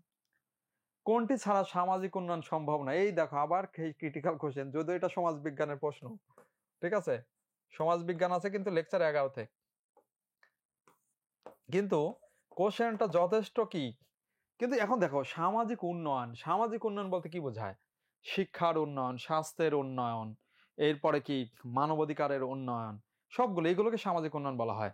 কিন্তু এখন খেয়াল করো, তো এর মধ্যে সামাজিক উন্নয়ন ছাড়া সামাজিক উন্নয়ন সম্ভব না, এটা জীবনে হবে না। প্রযুক্তির বিকাশ, অনেকেই ভুলে এটা তাকায় ফেলবে, কিন্তু মেন কথা অর্থনৈতিক, অর্থনৈতিক উন্নয়ন না হলে কোনো দেশের সামাজিক উন্নয়ন হয় না। কারণ খেয়াল করো, তোমাকে তো আগে টাকা পয়সা ইনকাম করতে হবে, টাকা যখন ইনকাম হবে তারপরে না স্বাস্থ্য শিক্ষা খাতে ব্যয় হবে, টাকাই নাই তোমার, স্বাস্থ্য শিক্ষা কোথা থেকে আসবে? ঠিক আছে? তো এটা অর্থনৈতিক উন্নয়ন, ঠিক আছে, সামাজিক উন্নয়ন। তবে এটা মূলত লেকচার মানে 11, বা এটা এসডিজির সাথেও সম্পর্কিত। এসডিজি যেটা, এসডিজিতে মানে সামাজিক উন্নয়নের কথা আছে। কে প্রথম বাংলাদেশের স্বাধীনতার ঘোষণাপত্র পাঠ করেন? একদমই সহজ কোশ্চেন। দেখো লেকচার 4 থেকে অনেক কোশ্চেন আসছে, কিন্তু এইবার একটু কম আসবে, যেহেতু এখন ওই যে জুলাই বিপ্লব থেকে আসবে, এই জন্য আমি লেকচার 4 বেশি ইম্পর্টেন্ট বলি নাই। এখানে কি স্বাধীনতা ঘোষণা পাঠ করেন? পাঠ, এই পাঠ করছে তে অধ্যাপক এম ইউসুফ আলী, 17ই এপ্রিল। ওকে, তোমরা খেয়াল করো মুক্তিযুদ্ধ রিলেটেড কোশ্চেন অনেকগুলোই আসছে। তার মানে মুক্তিযুদ্ধ ইম্পর্টেন্ট, ঠিক আছে, মুক্তিযুদ্ধের সাথে জুলাই বিপ্লব সহায়ন পড়তে হবে। তার মানে লেকচার 4-এ মুক্তিযুদ্ধ, এটা তো খুবই সহজ কথা, আমরা পারি এটা। ঠিক আছে, তারা এটা পারবে। মোহামেডান লিটারারি সোসাইটি, লেকচার 3-এর তথ্য। মোহামেডান লিটারারি সোসাইটি মানে যেটা হলো খুব বিখ্যাত একটা প্রতিষ্ঠান ছিল মুসলিমদের ইংরেজি শিক্ষার জন্য, নবাব আব্দুল লতিফ। হ্যাঁ, এটা পারো, দেখতে পাচ্ছ? তার মানে কত সহজ কোশ্চেন এগুলো ছিল। রাফা সীমান্ত, এই রাফা তো শেষ হয়ে গেল না? একদম সেই দেখো যে কোশ্চেনটা দিয়েছে, সেই রাফায় দুনিয়া থেকে শেষ হয়ে গেছে একদম। কি এখন সবকিছু ধ্বংস করে দিচ্ছে, রাফাকে একদম মাটির সাথে মিশাই দিচ্ছে, ওই জায়গাটা পুরাপুরি একদম ফাঁকা করে ফেলছে। ফাঁকা মানে একদম শেষ। মানে পৃথিবীর ইতিহাসে এরকম কেউ কোনোদিন, মানব ইতিহাসে এমন কেউ করে নাই যে একটা শহরকে একদম কি করে ফেলছে, শেষ করে ফেলছে, একটা বিল্ডিং রাখে নাই, একদম মাটির সাথে মিশাই ফেলছে। অথচ দেখো এখনো পর্যন্ত কি হয় নাই, এটা নিয়ে কোনো ধরনের আন্তর্জাতিক, বা এই যে এটা বাস্তবতা যে ধরো ইউরোপ বা যারা হলো আমেরিকা বা এই ওয়ার্ল্ড, তারা কিন্তু সব ইসরায়েলকেই সাপোর্ট দিয়ে যাচ্ছে এখনো। অথচ এটা কত বড় ভয়ানক অপরাধ যা মানব ইতিহাসে কেউ কোনোদিন করে নাই। হিটলার কোনোদিনও মানে পুরো একটা শহরকে পৃথিবীর মানচিত্র থেকে মুছে দেয় নাই, এই কাজ করে নাই। কিন্তু রাফা যেটা প্রায় এখানে 1.5 লক্ষ মানুষ বসবাস করত, এই পুরা একটা ঘরও রাখে নাই, সবগুলো শেষ করে দিছে। তো যাই হোক, এটা রাফা সীমান্ত, সেই ভয়ানক সেই সীমান্ত, ইসরায়েল ফিলিস্তিন। ওকে, তার মানে গত বছরের প্রশ্নটা অনেক ইজি ছিল, অনেকটাই ইজি ছিল। তার মানে বুঝতে পারছি এটা পারার কথা। তো আমরা একটু তার আগের বছরের কোশ্চেন যাই, ওই কোশ্চেন একটু হলেও কঠিন হবে। ঠিক আছে? ওকে, হ্যাঁ, দেখো এখানে যুক্তিবিদ্যা দিয়ে শুরু হবে আর কি। ঠিক আছে, এই যে আরোহ অবরোহ, ঠিক আছে, আরোহ অবরোহ তো অনেকে বোঝে, আশা করি মানে বোঝো আর কি, খুবই সহজ কথা। এই দেখো যুক্তি অনুমান দিয়ে আসে না, অনুমান থেকে আসে। তো এই প্রকৃত আরোহ, এই প্রকৃত অপ্রকৃত আরোহ আছে না, মানে কোনটি প্রকৃত আরোহ? তো প্রকৃত আরোহর মধ্যে মানে কোনটা আছে? প্রত্যেকটার মধ্যে দুইটা আছে, বৈজ্ঞানিক অবৈজ্ঞানিক। তার মানে বৈজ্ঞানিক আরোহ, এই যে এখন অবৈজ্ঞানিক আরোহ আছে, তার মানে এটা। ঠিক আছে, কিন্তু আরোহ মানে কি? আরোহণ করা। হ্যাঁ, একটু মানে এই, আচ্ছা তোমাকে একটা খুব সহজ কথা বলি, আরোহ অবরোহ, হ্যাঁ, তাহলে খুব সহজে বুঝতে পারবা। এই এই দুটা শব্দ খুব মনে রাখতে হবে। আচ্ছা, এই বানান একটু ঝামেলা হয়েছে, আমি ধরে নিলাম এইরকমই। আরোহ মানে কি? ঊর্ধ্বে ওঠা। এই দেখো তোমাকে আমি বলি, দুইটা সেন্টেন্স বলবো, তারপরে তুমি দেখবা তুমি নিজে থেকে সেন্টেন্স বের করে ফেলতে পারবা। বাংলাদেশের মাথাপিছু আয় কম, বাংলাদেশের মাথাপিছু আয় কম। আচ্ছা, বাংলাদেশের মানুষের জীবনযাত্রার মান নিচু। তাহলে আমি দুটা তথ্য দিছি, বাংলাদেশের মাথাপিছু আয় কম আর বাংলাদেশের মানুষের জীবনযাত্রার মান কি? নিচু। মানে এক কথা, জীবনযাত্রার মান ভালো না। এখন আসো তাহলে আমি 3 নম্বরে কিন্তু একটা বড় সেন্টেন্স করে ফেলবো, মানে ছোট ছোট যুক্তি অনুমান থেকে বড় অনুমান করা। তাহলে আমি বলে দিলাম বাংলাদেশ একটি অনুন্নত দেশ, শেষ কথা। তাহলে খেয়াল করো, আমি যে বাংলাদেশ অনুন্নত দেশ বললাম, আমি কোথা থেকে এই ধারণাটা পাইলাম? ওই যে আগের যে ছোট ছোট দুইটা সেন্টেন্স থেকে। একটা বলেছি এই দেশের মাথাপিছু আয় কম। আচ্ছা বাংলাদেশের কথা বাদ দিলাম, আমি তোমাকে বলি অন্য একটা কথা। ধরো যে তোমাকে বলি এই সাপোজ ধরো একটা কথা, আফ্রিকার কোন একটা দেশ, ধরো আমি বললাম হলো রুয়ান্ডা। রুয়ান্ডার মানুষের মাথাপিছু আয় কম, এদেশের অধিকাংশ মানুষ কৃষি কাজ করে। তার মানে হলো 3 নম্বর লাইনে আমি একদম এই দুটা মিলে আমি বলে দিলাম রুয়ান্ডা আসলে একটি অনুন্নত দেশ। তাহলে এই যে ছোট ছোট যুক্তি থেকে বড় যুক্তিতে যাওয়া, এটাকেই বলা হয় কি? আরোহণ করা, আরোহ অনুমান। অবরোহ কোনটা? অবরোহ ঠিক উল্টা। অবরোহ আমি প্রথমে বলে দিলাম যে সৌদি আরব একটি ধনী দেশ। সৌদি আরব একটি ধনী দেশ, তাহলে যদি ধনী দেশ হয় তাহলে আমি ছোট ছোট এখান থেকে যুক্তি বের করব। ও সৌদি আরব ধনী দেশ, তাহলে এর তো ঠিক আছে, তাহলে এই দেশের মানুষের জীবনযাত্রার মান উন্নত, এই দেশের রাস্তাঘাট উন্নত, এদেশের মানে কি বিদ্যুৎ অনেক ভালো, এরকম। মানে বুঝতে পারছো কিনা? তুমি ছোট ছোট লাইন ওখান থেকে বের করতে পারবা। অবরোহটা প্রথমে বড় থেকে ছোট হওয়া, আর আরোহটা ছোট থেকে বড় হওয়া। এই দুটা জিনিস বুঝলে অনেক কিছু বুঝতে পারবে এখান থেকে, ঠিক আছে? আর এই যখন যুক্তি বাক্যগুলো করা হয়, এক একটা পদ বলা হয়, পদ। এই যে আমি যে সেন্টেন্স গুলো বলতেছি এক একটা পদ। তো খেয়াল করো, এখন আরোহ আছে, আরোহর মধ্যে দুইটা আছে, প্রকৃত অপ্রকৃত। এর মধ্যে সেই প্রত্যেকটার এবার দুইটা ভাগ আছে, বৈজ্ঞানিক অবৈজ্ঞানিক। তার মানে এখানে একটাই আসছে, অবৈজ্ঞানিকটা আছে। জেস মিলের মতে কোনটা প্রকৃত আরোহ? অবৈজ্ঞানিক। তো দেখো এর পরেরটাও যুক্তিবিদ্যা থেকেই। এইটা একটু যুক্তিবিদ্যার ডেঞ্জারাস কোশ্চেন দিচ্ছে আর কি, মানে একটু কঠিন কোশ্চেন। দেখো কোন পদটি দুইবার দুই অর্থে ব্যবহৃত হলে সহানুমানের ক্ষেত্রে দ্ব্যর্থবোধক অপধান পদ অনুপপত্তি ঘটে। এই খেয়াল করো, এখানে ঝামেলা হয়েছে কোনটা একটু বলি। মানে অবরোহ আরোহ অনুমানের ক্ষেত্রে, উভয়ের ক্ষেত্রেই মানে দুটা এই যে যেগুলো আমরা সেম সেম ক্যাটাগরি যে সেন্টেন্স গুলো বলি, ধরো বললাম যে কি ইসাতে সৌদি আরবের, মানে ধরো এই যেটা হলো অবরোহ অনুমানের ক্ষেত্রে, যে সৌদি আরব হলো উন্নত দেশ এবং মানে সৌদি আরবের ব্যাপক পরিমাণে তেল ক্ষেত্র আছে। এখন এইখান থেকে যখন সহানুমান হয়, মানে সহানুমান মানে কাছাকাছি, মানে দুইটা পদের অবস্থানই কাছাকাছি থাকে। এখন একটা সহানুমানের পদ থাকে তিনটি পদ থাকে, মানে তিনটি পদ থাকে। কিন্তু তিনটা পদের জায়গায় যদি অনুরূপতে যে অপ্রধান যে কথাটা আসে, এটা আসবে। এটা খুব একটু কথা, এটা হলো তিনটার বেশি যদি হয়, কখনো তিনটার বেশি যদি হয়। তিনটার বেশি কখন হয়? এই যে চতুর্থ নম্বর পদ যখন আসে তখন, মানে চতুর্থ নম্বর পদ সেন্টেন্স বড় হবে এটাতে, তখন হবে এই যে এটা অপ্রধান পদ অনুরূপত্তি ঘটে। এটা আরো ছোট থেকে বড়, অবরোহ বড় থেকে ছোট। হ্যাঁ এই কথাটা ঠিক আছে, এটা মাথায় রাখবা, ঠিক আছে? মানে এই যে অবরোহ, হ্যাঁ না না হেতুপদ না, হেতুপদ না, এটা চতুর্থ পদ হবে, ঠিক আছে? মানে তিনটার বাইরে যেটা, এটা আর কি।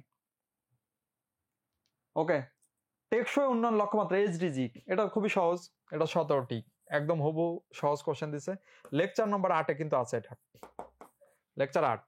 ওকে, এরপরে সমাজের বৈশিষ্ট্য না, এ দেখো সমাজ বিজ্ঞানের কোশ্চেন, সমাজ বিজ্ঞানের কোশ্চেন। কিন্তু দেখো কোশ্চেনটা ঝামেলার কোথায়? বৈশিষ্ট্য নয়, দিছে সমাজ বিজ্ঞানের প্রশ্ন দিছে লেকচার নম্বর 11, লেকচার 11। এই সমাজ বিজ্ঞানের কোশ্চেন গুলো কিন্তু একটু ক্রিটিক্যাল হচ্ছে, ঠিক আছে? একটু ক্রিটিক্যাল, খেয়াল রেখো। সমাজের বৈশিষ্ট্য নয় কোনটা? খেয়াল করো, সমাজে তো মাস্ট জনসংখ্যা থাকতে হবে। এই নয় যেগুলো, সেগুলোতে একটু প্যাচ লাগা আছে। তার মানে তোমাকে অপশন সবগুলো টেস্ট করতে হবে। একটা সমাজের স্থায়িত্ব থাকতে হয়, ঐক্য থাকতে হয়। আচ্ছা সমাজের অভিন্ন ভাষা কিভাবে হয়? ধরো তোমাকে বলি, আমরা বাংলাদেশে যেখানে আছি, আমাদের এই সমাজে চিন্তা করো, এখানে কিন্তু কি আছে? ধরো আমরা যদি বলি যে এই যে মানে পার্বত্য চট্টগ্রামের মানুষজন, মানে যারা উপজাতি আছে, তারাও কিন্তু এটা হবে, ঠিক আছে? আচ্ছা আচ্ছা, মানে হেতু পদ না, হেতু পদ না তো, কিন্তু তোমার হেতু পদ দেওয়া আছে বলতেছো, চতুর্থ পদ হবে, চতুর্থ পদ, হেতু পদ না, চতুর্থ পদ। আচ্ছা দেখো, সমাজের বৈশিষ্ট্য নয়, তার মানে খেয়াল করো এই সবগুলো সমাজের বৈশিষ্ট্য, এটাও বৈশিষ্ট্য, এটাও বৈশিষ্ট্য, এটাও। অভিন্ন ভাষা, ভাষা সমাজে ভিন্ন হইতে পারে, একটা সমাজের বিভিন্ন ভাষা থাকতে পারে, তার মানে এইটা হলো অ্যান্সার। ওকে, তার মানে একটু ক্রিটিক্যাল, খেয়াল রেখো, একটু ক্রিটিক্যাল, ঠিক আছে? না না হেতুবাদ না, এটা হেতুবাদ হবে না, এখানে অ্যান্সার দেওয়া আছে আর কি। বাংলাদেশের মৌলিক অধিকারের সংরক্ষককে, এটা খুবই সহজ, এটা কিন্তু লেকচার কত 13, সংবিধানের দেওয়া আছে লেকচার 13। এই অ্যান্সার দাও দেখি, মৌলিক অধিকারের সংরক্ষককে। অর্থনীতিতে কোশ্চেন 3 থেকে 4টা হইতে পারে, অর্থনীতি থেকে 3 থেকে 4টা। ওকে, হ্যাঁ always supreme court, supreme court, ঠিক আছে? সুপ্রিম কোর্ট, সুপ্রিম কোর্ট হলো মৌলিক অধিকার রক্ষক, মৌলিক অধিকারের শুধু রক্ষক না, সংবিধানের রক্ষক, অভিভাবক, এই সুপ্রিম কোর্ট। অগাস্ট কোতের মতে কোনটি এই যে মানব জ্ঞানের ত্রয়স্তর সূত্রের অন্তর্ভুক্ত নয়? এই যে এই 9 দিয়ে ঝামেলা পাকায়, ঠিক আছে? 9 দিছে, এই খেয়াল রাখো 9 দিছে লাস্টে। এখন বাগানে অগাস্ট কোতের মতে যে এই দেখো 3টা স্তর প্রথমে আছে, এই 3টার নাম এখানে দেওয়া আছে। এইটা ধর্মতাত্ত্বিক স্তর, বস্তুগত স্তর, না বস্তুগত না, এটা না, এই যে বিদ্যাগত স্তর, দৃষ্টিবাদী স্তর।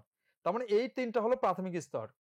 এখন কোনটি ত্রয় স্তর, এই ত্রয় স্তরের মধ্যে মানে এই 3টা আছে। এখন ত্রয় স্তরের বাইরে যা ধর্মতাত্ত্বিক স্তরের ভিতরের সাব পয়েন্ট হলো এই যে এটা বস্তুগত স্তর।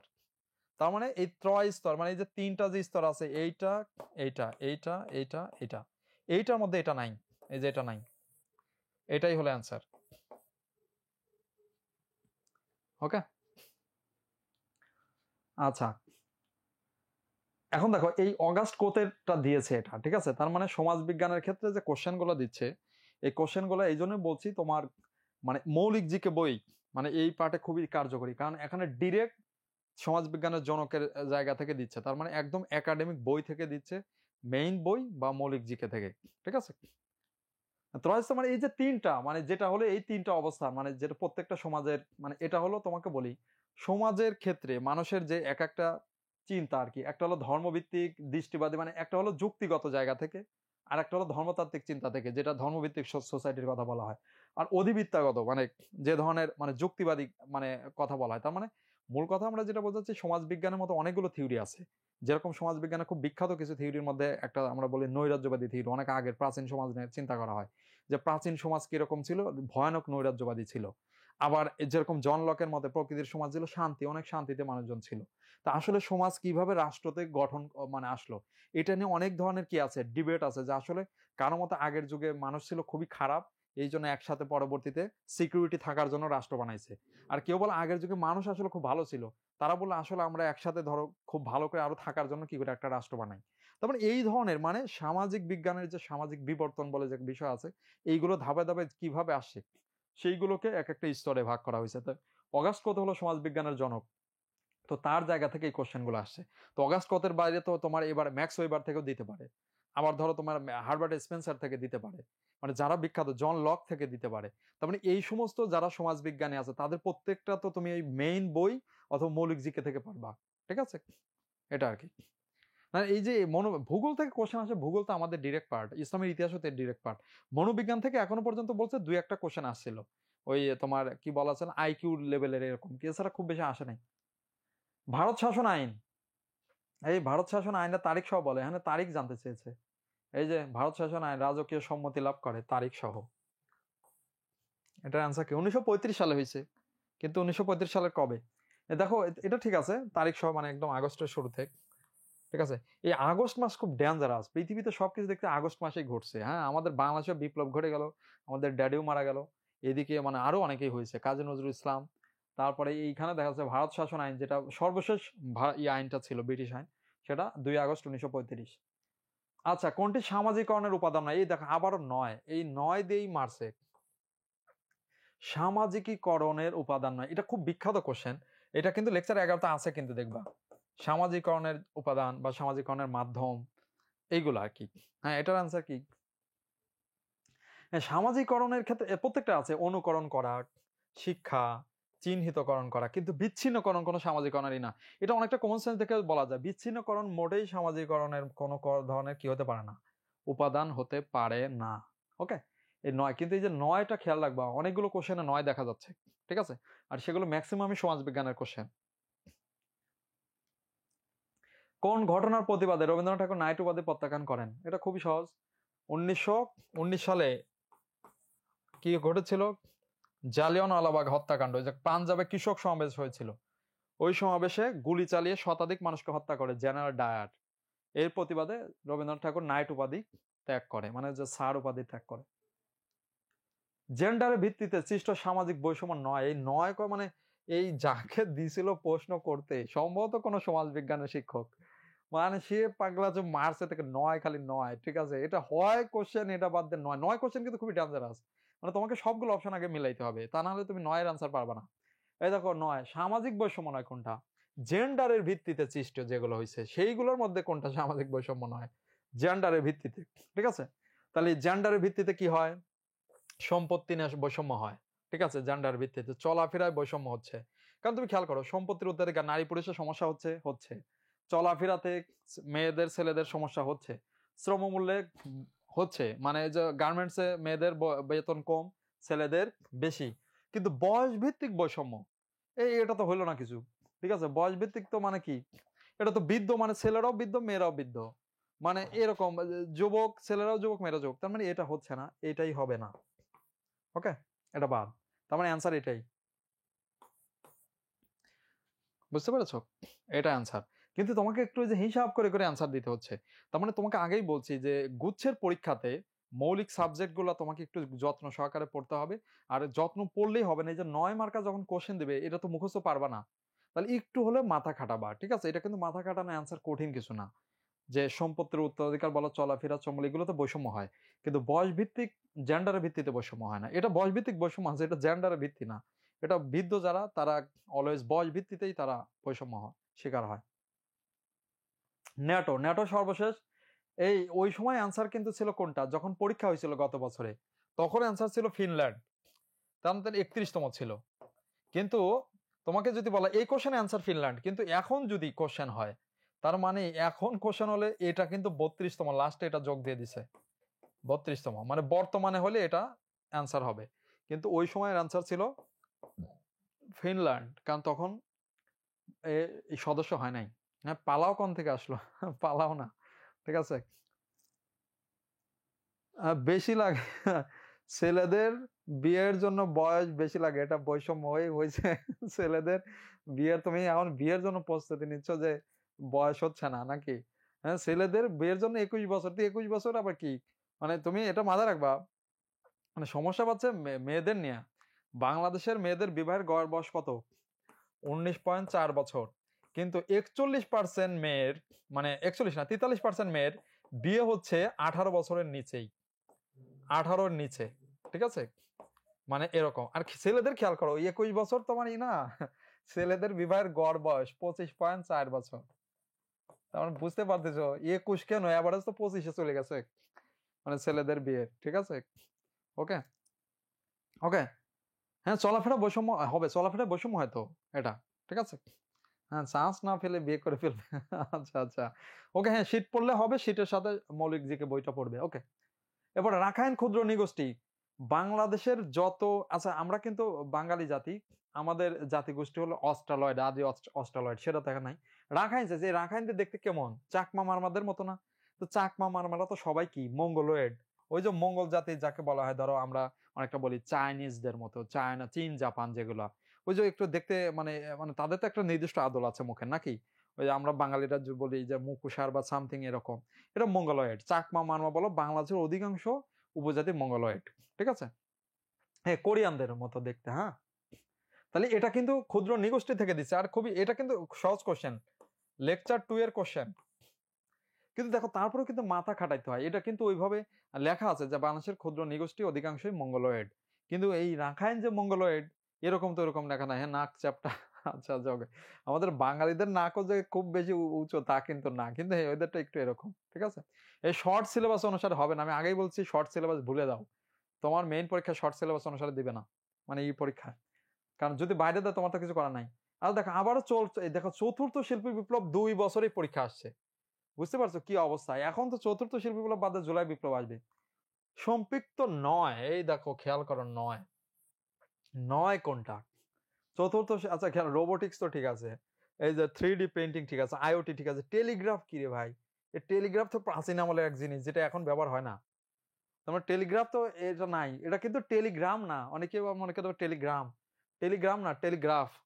টেলিগ্রাফ আর ব্যবহার হয় না, আগের যুগে ছিল যেটা, ওই যে মেসেজ পাঠাইতো আর কি, এটা অ্যান্সার হবে। হ্যাঁ, এই নয়, কিন্তু এই যে খেয়াল করো নয় কথাটা একটু খেয়াল রাখবো, আমি অলওয়েজ বলছি তোমার গুচ্ছের পরীক্ষায় নয়, এটা ইম্পর্টেন্ট, এই নয় গুলা। তার মানে এটা কিন্তু খুবই সহজ, এটা লেকচার কত 12, এটা কিন্তু 12 থেকে আসছে। তাহলে তুমি খেয়াল করো ম্যাক্সিমাম কোশ্চেন কিন্তু আমাদের লেকচার শিট থেকে কমন আসতেছে, ঠিক আছে? তার মানে লেকচার শিটের উপরে ভরসা রাখতে পারো, আর সাথে মৌলিক জিকে বইটা পড়তে পারো, ঠিক আছে? আর সাম্প্রতিকের জন্য যদি সাম্প্রতিক এবার দেয়, বিশেষ করে যেহেতু আমাদের জুলাই বিপ্লব ঘটছে, সেখানে হাইলাইটস এর ওই যে কিছু টপিক বললাম ওইটা পড়বা। আর হলো আমাদের এই লাস্টের ফেব্রুয়ারি, মার্চ, এপ্রিলের কারেন্ট অ্যাফেয়ার্স এর 1 থেকে 9 পৃষ্ঠা। ওকে, একটি দেশের ন্যায়পালের উপস্থিতি কি প্রতিষ্ঠা সহায়ক? ন্যায়পাল আমাদের সংবিধানে কিন্তু ন্যায়পালের কথাটা আছে, 77 নং অনুচ্ছেদ, যেটা কার্যকর হয় নাই। ন্যায়পাল তিনি কি করেন? রাষ্ট্রের যারা প্রধানমন্ত্রী থেকে শুরু করে সংসদ সদস্য হয়, তার মানে এই যারা নির্বাহী বিভাগের যারা ব্যক্তি, তাদের বিষয়ে তিনি তদন্ত করেন স্বচ্ছতার জন্য, যে তারা দুর্নীতি করছে কিনা, ঠিক আছে? আচ্ছা, মৌলিক জিকে বই, হ্যাঁ এটা নিয়ে নে, হ্যাঁ অম্বার্সম্যান এটা। আচ্ছা খেয়াল করো, তাহলে কি করতে হবে, যে ন্যায়পালের উপস্থিতি কিসের সহায়ক? মেইন কথা হলো জনকল্যাণমূলক সুশাসনের সহায়ক, ঠিক আছে? তাহলে বুঝতে পারছি এটার জন্য সহায়ক কি? ন্যায়পাল। ন্যায়পালের কাজই তো খুব দারুণ কাজ করা, ঠিক আছে? এটা আর কি। ওকে, জনকল্যাণমূলক সুশাসন, এটার জন্য। এখানে কিন্তু ঝামেলা হইতে পারে, সব কথাই পজিটিভ অধিকাংশই, এই যে এটা ছাড়া, খ ছাড়া, কিন্তু সবচেয়ে বেস্ট হলো এটা, কারণ ন্যায়পাল রাখাই হয়েছে কিসের জন্য? উদ্দেশ্য হলো ওই প্রধানমন্ত্রী থেকে এমপি মন্ত্রী তারা যাতে দুর্নীতি না করে সেই বিষয়ে তদন্ত করা। তার মানে ওদের তো এখন ঠিকঠাক করে কাজ করতে হবে। এই জন্য বাংলাদেশে কিন্তু ন্যায়পাল কার্যকর হয় নাই কখনোই, কারণ বাংলাদেশে যারাই ক্ষমতা আসে দেখছি ভাই ন্যায়পাল যদি বসায় তাহলে তো আমি তো প্রধানমন্ত্রী হয় আর মন্ত্রী হওয়ার লাভ কি, তো ন্যায়পাল তো আমার সব ধরে ফেলবেনি। তার মানে ন্যায়পাল কার্যকর হয় নাই, ন্যায়পাল সংবিধানে এমনিই পড়ে আছে, এই পোস্টে কোনো ব্যক্তি বসেও নাই, কোনোদিন এটাকে কার্যকর করা হয় নাই, ঠিক আছে? তাহলে জনকল্যাণমূলক সুশাসন হবে, বুঝতে পেরেছো? কারণ ন্যায়পাল আসছে শাসনের জন্য, মানে প্রধানমন্ত্রী থেকে শুরু করে মন্ত্রীদের চেক করা যে কি কাজ করতেছে, ঠিকঠাক করছে কিনা। না গুচ্ছে প্রশ্ন রিপিট সেই অর্থে হয় না, কারণ গুচ্ছ তো শুরু হয়েছে মানে বেশি দিন না, এই জন্য কোশ্চেন বেশি রিপিট হয় না, কিন্তু ওই সেম টপিক থেকে কোশ্চেন হয়, সেম টপিক। ওই দেখো না তুমি ওই রাজ্যতে কোশ্চেন হচ্ছে চতুর্থ শিল্পী বিপ্লব থেকে, তারপরে অর্থনীতির সূত্রগুলো থেকে, আইসিটির বেসিক গুলো থেকে, এইগুলোই লেকচার, মানে আন্তর্জাতিক সংগঠনগুলো থেকে সেম কোশ্চেন, মানে সেম টপিকের। হালদা নদীর উৎপত্তি স্থল কোন জেলায়? নদী টপিক থেকে আসছে, লেকচার নাম্বার আমাদের 1-এ আছে নদী, ঠিক আছে? তো দেখো হালদা নদীর উৎপত্তিস্থল এটা আমরা সবাই জানি, এটা হলো খাগড়াছড়ির বদনাতলি পাহাড়। এটা বাংলাদেশের উৎপত্তি হয় একমাত্র, বাংলাদেশের উৎপত্তি বাংলাদেশের শেষ। এটা তো খুব গুরুত্বপূর্ণ নদী, যেখানে ওই যে মাছ ডিম পারতে আসে। ওকে, আচ্ছা এটা কিন্তু লেকচার আছে। আচ্ছা, গ্রুপ ডিসকাশন সাপোর্ট সিস্টেম। আচ্ছা দেখো, পরিচালনার মাধ্যম হচ্ছে, খেয়াল করো, এই নাম তুমি হয়তো কোনোদিন নাও শুনতে পারো। এই খেয়াল রাখবা, কিছু কিছু কোশ্চেনে দেখবা যে কোশ্চেন দেখে মাথা অজ্ঞান হয়ে যাচ্ছে, কিরে ভাই এটা কি জিনিস। এখন তুমি অজ্ঞান আগেই হও না, কোশ্চেন না দেখে অপশনে যাও, দেখবো অপশন দেখলে তোমার মাথা খুলে যাবে। কারণ আগেই বলছি এখানে কিন্তু ক্রিয়েটিভ কিছু কোশ্চেন দেয়। এই দেখো, গ্রুপ ডিসকাশন করতে বলতেছে, যাই হোক মূল কথা গ্রুপ ডিসকাশন হবে না, কই ইমেইলে গ্রুপ ডিসকাশন হয়, A2I access to information group discussion হয়, ওয়েব পোর্টালে গ্রুপ ডিসকাশন করা যায়। গ্রুপ ডিসকাশন করার একটাই অপশন, ভিডিও কনফারেন্স। এই যে পরিচালনার মাধ্যম হচ্ছে, দেখা যাচ্ছে না? তার মানে খেয়াল করো, এটা কিন্তু আইসিটির কোশ্চেন, আমাদের লেকচার 12, এটা আইসিটির কোশ্চেন। দেখো আইসিটিতে কোশ্চেন হচ্ছে, কিন্তু খেয়াল করো আইসিটির কোশ্চেন কিন্তু খুব বেশি ডিপে যাচ্ছে না, একদম ঠিক আছে, ওই যে স্ক্যানের ইসে থেকে দুই একটা কোশ্চেন এরকম আসে, এছাড়া খুব বেশি ডিপে যাচ্ছে না, এগুলো আমাদের বেসিক লেভেলের আইসিটি, ঠিক আছে? এইখান থেকে পারা যাচ্ছে। ওকে, হ্যাঁ বদনাতলি পর্বত এটা আর কি। আচ্ছা দেখো, তাহলে ভিডিও কনফারেন্স হচ্ছে গ্রুপ ডিসকাশন, এই যে এইটুকু দেখেই পারবা এটা। কোনগুলো সর্বজন লজিক গেট? এটা তো সবচেয়ে ইজি কোশ্চেন, মানে আমাদের ই পার্টের সবচেয়ে সহজ কোশ্চেন, এটা হুবহু আছে লেকচার নাম্বার 12 আইসিটির কোশ্চেন, লজিক গেট, ঠিক আছে? এটা 12, এটা আইসিটি। হ্যাঁ, এটা তো আমরা সবাই জানি। মৌলিক গেট 3টি, অ্যান্ড অর, ঠিক আছে, নট, তারপরে বিশেষ গেট 2টা, এক্স অর এক্স নট, আর হলো সার্বজনীন গেট 2টি, ঠিক আছে? কই সে 2টি? Land are not. এটা হলো নট অর আর এটা হলো নট অ্যান্ড, ঠিক আছে, এটা সার্বজনীন। রাজনৈতিক সংস্কৃতির সংজ্ঞার্থ প্রদানকারী হচ্ছেন, এই যে দেখো সংজ্ঞা জানতে চেয়েছে, ওই ব্যক্তির নাম হুবহু সমাজবিজ্ঞানের ভিতর থেকে দিচ্ছে এটা, ঠিক আছে, সমাজবিজ্ঞান, ঠিক আছে। তো এটা আর কি রাজনৈতিক সংস্কৃতির সংজ্ঞার্থ প্রদানকারী, কি সংজ্ঞা দিচ্ছে এখন আমি এটা জানবো কিভাবে, ঠিক আছে, এখানে তো সব ভিআইপি ব্যক্তিরা এখানে বসে আছে, ঠিক আছে। তো এটা কে দিছে, রাজনৈতিক সংস্কার মানে সংজ্ঞার্থ প্রদানকারী, এই যে আনসার বলো।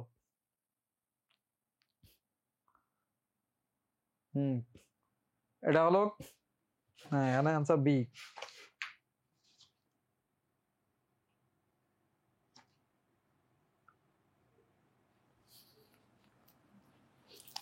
হ্যাঁ সিডনি ভরবাগ, এটা এটা আর কি।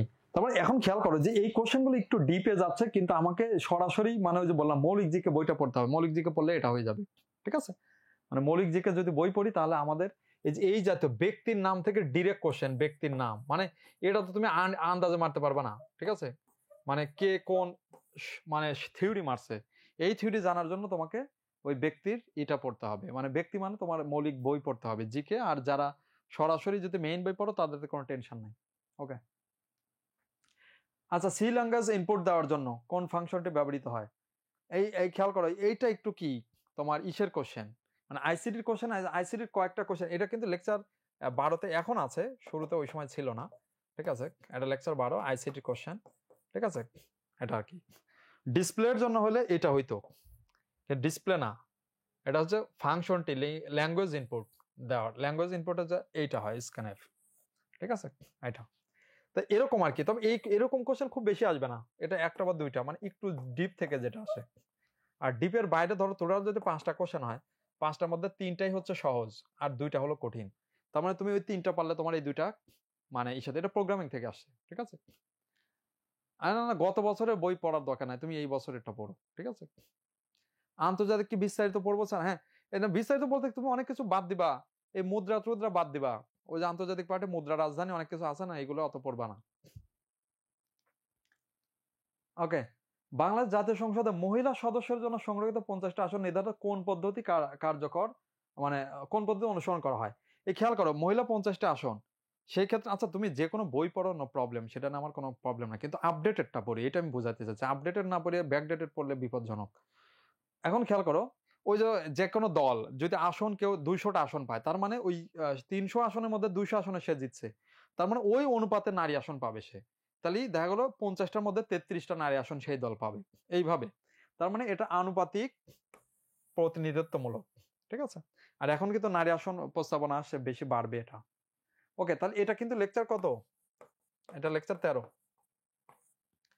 ওকে, যদিও লেকচার মানে এটা কিন্তু হুবহু এরকম কথা নাই, কিন্তু এটা কিন্তু একটু জানতে হবে, বা এটা বাংলাদেশের বেসিক কথা যেটা সাধারণ জ্ঞানের আইডিয়া করে পড়তে হবে। আচ্ছা, কোন কম্পিউটার পদ্ধতি পৃথিবীর বিভিন্ন স্থানের উপাত্ত ধারণ ও ব্যবহারে বর্ণনা দেয়, এটা তো আমরা সব জায়গায় এখন ব্যবহার করি, এটা মানে অপরাধী চোর ধরার ক্ষেত্রে এই কোনটা ব্যবহার করা হয়, কোনটা ট্র্যাক করে, ঠিক আছে। হ্যাঁ এই যে লিখছে মেহেদি, জিআইএস হবে না, জিআইএস হবে না, বিভিন্ন স্থানে উপাত্ত ধারণ ও ব্যবহার বর্ণনা দেয়, ঠিক আছে, একদম পুরা, এটা হলো জিপিএস, গ্লোবাল পজিশনিং সিস্টেম, এটা হবে জিপিএস হবে। আর জিওগ্রাফিক্যাল মানে ইন্ডিকেশন যেটা হলো ইনফরমেশন সার্ভিস, এটা হলো শুধু স্থানের এটা বর্ণনা দিয়ে থাকে, কিন্তু ট্র্যাকিং করার ক্ষেত্রে সবগুলো উপাত্ত ধারণ ও ব্যবহারের ক্ষেত্রে জিপিএস ব্যবহৃত হয়, ঠিক আছে, জিপিএসটা। বাংলা সংবিধান কততম সংশোধন, ওই যে দেখো ড্যাডির নাম চলে এসেছে আবার, ঠিক আছে, ড্যাডি ছাড়া তো আমাদের কোশ্চেন আগে হইতো না। 7 মার্চের সাংবিধানিক স্বীকৃতি দেওয়া হয়, ঠিক আছে, মানে এটা কততম, ওই যে এই সব যেটা বাতিল করছে এখন 2011 সালে এটা করছে 15তম এটা। হুম, তো এটা কিন্তু এখন আসবে না, ঠিক আছে, কিন্তু এটা আসছিল অতীতে, এটা বোঝাচ্ছে, কিন্তু এর বদলে এখন কিন্তু দিবে হলো এই যে তোমার বলি পঞ্চদশ সংশোধনীর মানে আংশিক বাতিল করে রায় দিছে কবে, ওটা দেখে নেবো, সম্ভবত 18ই ডিসেম্বর, 18 না 17ই ডিসেম্বরে রায় দিছে 2024, এই যে এইটার বিরুদ্ধে রায় দিছে, মানে এটারে বাতিল করে, মানে আংশিক বাতিল 15তম সংশোধনী, ঠিক আছে, এই যে 18ই ডিসেম্বর 2024, এরকম মানে এইগুলো আসতে পারে। হ্যাঁ, ZPG এর পূর্ণরূপ কি? ঠিক আছে, মানে এই তোমার এটা জানার দরকার নাই। ZPG নামই ধরো তুমি কোনোদিন শোনো নাই, তুমি একটা কাজ করো এবার, তুমি হলো নিচের দিকে তাকাও, যে দেখো তো কোনটার মিনিং আছে। এই দেখো, জিরো পপুলেশন গ্রোথ, দেখে তো বোঝা যাচ্ছে এটা তো দারুণ বিষয়। মানে পপুলেশন গ্রোথকে জিরো, শূন্য নামে নিয়ে আসতে হবে। জিরো পপুলার গ্রোথ, এটা আবার কি কথা রে ভাই? পপুলার গ্রোথ বলে কোনো কথা আছে? 0% গ্রোথ, 0% গ্রোথ এরকম সেরকম কোনো কথা হয় না, 0% হয় না। জিরো কি পার্সেন্টাল গ্রোথ, মানে একটাও এখানে লাইনই ঠিক নাই, মানে মূল কথা সেন্টেন্সই ঠিক নাই। এই একমাত্র কথা এইটাই ঠিক আছে, এইটাই একমাত্র মিনিংফুল, তার মানে এটাই আনসার। এই জন্য বলছি, অনেক সময় অদ্ভুত অদ্ভুত কিছু কোশ্চেন দেখে তোমার ঘাবড়ায় যাইতে পারো, কিন্তু ঘাবড়াবা না। এই কোশ্চেন গুলার অপশনে যাও, দেখবা যে অনেক কিছুই তোমার জন্য অ্যান্সার সহজ হয়ে যাবে। তো এইরকম দেখো, এটা কিন্তু এরকমই হচ্ছে, কেউ না জেনে থাকলেও এটা এখান থেকে অ্যান্সার পেয়ে যাবে।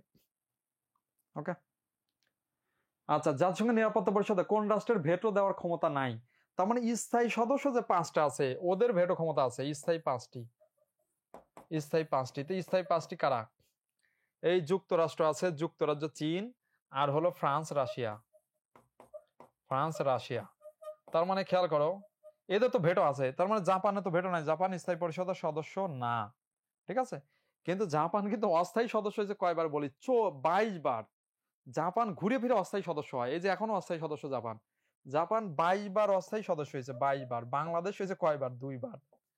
মানে এই জন্য জাপান প্রচুর পরিমাণে জাতিসংঘের নিরাপত্তা এবং জাপান স্থায়ী পরিষদের সদস্য হইতে চায়, কিন্তু এখনো পর্যন্ত হতে পারে নাই। কারণটা কি? ওই যে ভেটো ক্ষমতা আছে যাদের, এই ভেটো পার্টির কারণে কোনো কিছু করা যাচ্ছে না। মানে জাতিসংঘের নিরাপত্তা পরিষদের এই ভেটোটাকে বাতিল করার জন্য, মানে এটাকে সংস্কার করার জন্য কি করা হয়েছিল? প্রস্তাব দেওয়া হয়েছিল। এটার বিরুদ্ধে ভেটো মারছিল আমেরিকা, বলছে যে ভেটোর বিরুদ্ধে ভেটো মারলাম, যে তুই ভেটো সংস্কার করতে দেবো না, কারণ এটা এরকমই থাকতে হবে। তো এটার কারণে মানে বিশ্বে খুব জটিল অবস্থা, মানে এক কথাই যে আমেরিকা দেখা গেল ইসরায়েলকে রক্ষা করতেছে, এর বিরুদ্ধে কোনো কিছু করার কোনো সুযোগ নেই। তো যাই হোক, এরকম যে ভেটো মারি থুয়ে থাকে। তো যাই হোক, এই হলো অবস্থা। তাহলে জাপান এখানে অ্যান্সার হবে, অ্যান্সার হবে জাপান। কোনটি জাতীয় বাজেটের উপাদান নয়? এবার আসো বাজেট। তুমি বাজেট দেখো, এটাও কিন্তু, এটা কোশ্চেনটা হলো মূলত মানে অর্থনীতির সাবজেক্টিভ কোশ্চেনটা দিয়েছে, লেকচার 10-এর কোশ্চেন। এটা বাজেট, খেয়াল করো, বাজেটে কি থাকে? রাজস্ব আয় থাকে।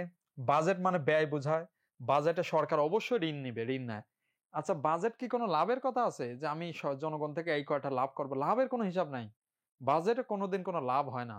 বাজেটে রাজস্ব আয় থাকে, ব্যয় থাকে, ঋণ কত টাকার ঋণ নিতে হয়, লাভের কোনো কথা থাকবে না। এই জন্য অ্যান্সার লাভ। ঠিক আছে, ওকে, হ্যাঁ জাপান, ঠিক আছে। আচ্ছা, পিনাকির মতো কথা, আচ্ছা ঠিক আছে। মানব উন্নয়ন সূচকের মৌলিক নির্দেশক, এই দেখো আবার মানে খুব কোশ্চেন, এটা অর্থনীতির কোশ্চেন, কিন্তু এটা খেয়াল করো, এটা লেকচার নম্বর আমাদের কততে আছে? 10-এ আছে, লেকচার 10-এ শেষের দিকে আছে মানব উন্নয়ন সূচক, যেটা হিউম্যান ডেভেলপমেন্ট ইন্ডেক্স। তো হিউম্যান ডেভেলপমেন্ট ইন্ডেক্স এর করার জন্য কোনটা লাগে? এই মানে একটা দেশের উন্নয়ন হিসাব করে এরা, ঠিক আছে। তো উন্নয়ন তো সুদের হার দিয়ে করবে না, জনসংখ্যা বৃদ্ধির হারও করবে না, প্রতিরক্ষা উন্নয়ন বাজার না, মাথা পিছু জাতীয় একটা দেশের উন্নয়ন বোঝার খুব ইম্পর্টেন্ট একটা ইন্ডিকেটর। মাথা পিছু জাতীয় আয় খুব ইম্পর্টেন্ট। যারা মাথা পিছু আয়, যেরকম এখন মানব উন্নয়ন সূচকে 1 নম্বর কে? বর্তমানে প্রথম সুইজারল্যান্ড।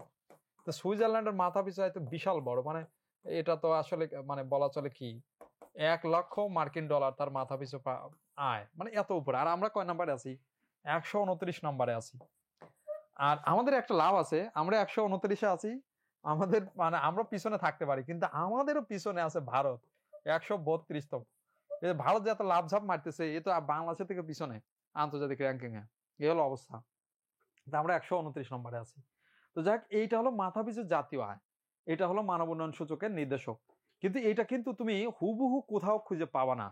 মানব উন্নয়ন সূচকের মানে আছে আর কি, এটা ডিটেলস মানে কোথাও খুঁজে পাওয়া এরকম কঠিন। তারপর কিন্তু অ্যান্সারটা একটু বুঝে করতে হবে। লেকচার 10-এ মানব উন্নয়ন সূচক আছে এবং সেটার ইন্ডিকেটর গুলো আছে, কিন্তু অনেকেই এটা বুঝতে পারে না। তো মাথাপিছু জাতীয় আয় অন্যতম ইন্ডিকেটর।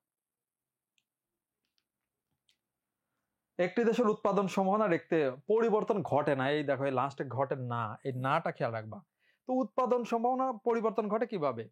কারণ উৎপাদন, এই যে এটা কিন্তু একদম অর্থনীতির একদম বেসিক কথা, ঠিক আছে।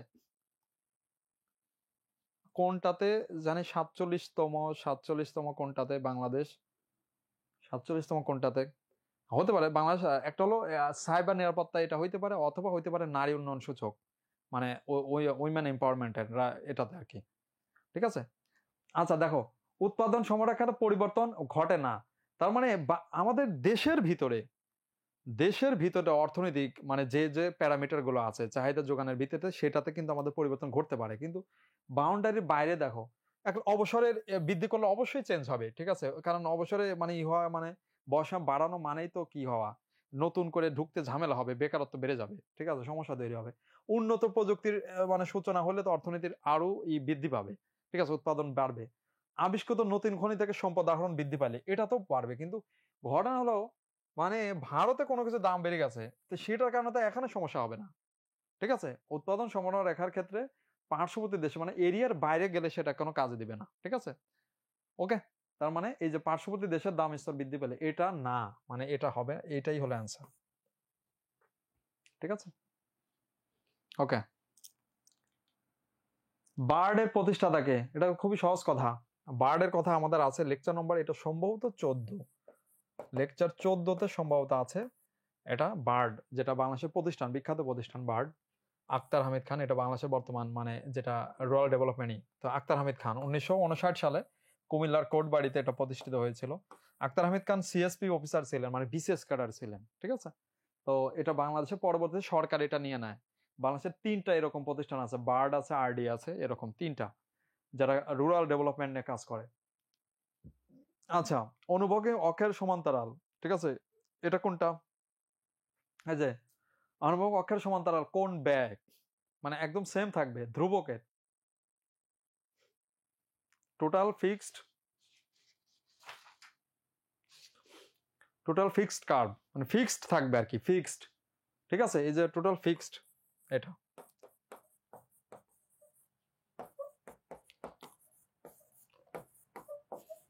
মানে লেখাই যে সমান্তরাল হবে, একদম সমানে যাবে। ঠিক আছে, সমান তখনই হবে যখন ফিক্সড হবে, মানে ধ্রুবকের মতো যাবে এটা, মানে যেটা ফিক্সড করা হয় এটা আর কি, কোন যে ব্যয় এটা। ঠিক আছে, 27 নং এর খ দেওয়া, 27 কই? না না না, এটা হবে না, এটা হবে না। অবসরে বসমই হলো এই হলে, এই আনসার ভুল দেওয়াটা। এই পার্শ্ববর্তী দেশের দাম স্তর বৃদ্ধি পেলে, এটা আনসার। মানে তোমাকে বলি যে অবসরে যদি কোথাও বৃদ্ধি হয়, তোমাকে এটা তো অর্থনীতিতে সাধারণত এটা উৎপাদন সীমারেখায় সমস্যা তৈরি হবে। অবসরে বয়সীমা বৃদ্ধি হলো, তোমাকে বলি বাংলাদেশে বর্তমানে 59 বছরে ধরো সরকারি চাকরিজীবীরা অবসর নেয়। এখন হবে যদি ওদের 60 বছর করা হয়, তার মানে বুঝতে পারছো ওরা 1 বছর বেশি চাকরি করবে, তার মানে হলো ওই পোস্ট গুলো তখন ফাঁকা হবে না। ফাঁকা হবে না মানে নতুন করে নিজ দিক থেকে মানে প্রমোশনও হবে না, আবার এই নিজ দিক থেকে নিয়োগও হবে না, তার মানে সাথে সাথে বেকারত্ব সমস্যা দেখা দিবে। ঠিক আছে, মানে এটা তো খুব সহজ কথা, মানে এটা পার্শ্ববর্তীর সাথে এখানে কোনো সম্পর্ক নেই। আগে বলছে অর্থনীতি তো আমার এরিয়াটা আগে বুঝতে হবে, যে এরিয়া কোন এলাকা, উৎপাদন সীমারেখার এরিয়া হলো আমাদের নির্দিষ্ট যেটা সেটা। আচ্ছা, ওকে। মুদ্রাস্ফীতির নেতিবাচক প্রভাব কোনটি? এটা তো খুব সহজ কথা। এই যে দেখবা আগের যুগে আমরা বলি না কি যে কই আগে মানে 5 টাকা দিয়ে যা যা করতাম, এখন তো কি রে 20 টাকা দিয়ে তা হচ্ছে না। তার মানে কি হয়ে যাওয়া, ওই যে মুদ্রাস্ফীতি হইতে হইতে ধীরে ধীরে টাকার দাম কি হয়ে যায়, কমে যায়। ঠিক আছে, তার মানে বলে না যে আগে 20,000 টাকা দিয়ে যা করতাম, ধরো একজন মানুষ চাকরি করে, সে সাপোজ ধরো 20,000 টাকা বেতন পায়, সে বলতেছে কি রে আগে তো আমি 10,000 টাকা বেতন পাই, তা তো ভালো থাকতাম, এখন তো 20,000 টাকা দিয়ে আমার কিছু হচ্ছে না। তার মানে ওই যে মুদ্রাস্ফীতি হইতে হওয়ার কারণে দিন শেষে কি হয়ে যায়, পণ্যের এই সব দাম বাড়তে থাকে, মানে এই করতে থাকে, প্রকৃত আয়টা কমে যায়। ঠিক আছে, প্রকৃত আয় কমে যায়, সেটা আর কি এটা। তো খেয়াল করো আমাদের এইখানে শেষ। ঠিক আছে, আশা করো যে ইনশাল্লাহ তোমরা সবাই ভালো করবে, তোমাদের সবার প্রতি দোয়া এবং শুভকামনা রেখে আজকে এখানেই শেষ করছি। আল্লাহ হাফেজ, সালামু আলাইকুম রহমতুল্লাহ।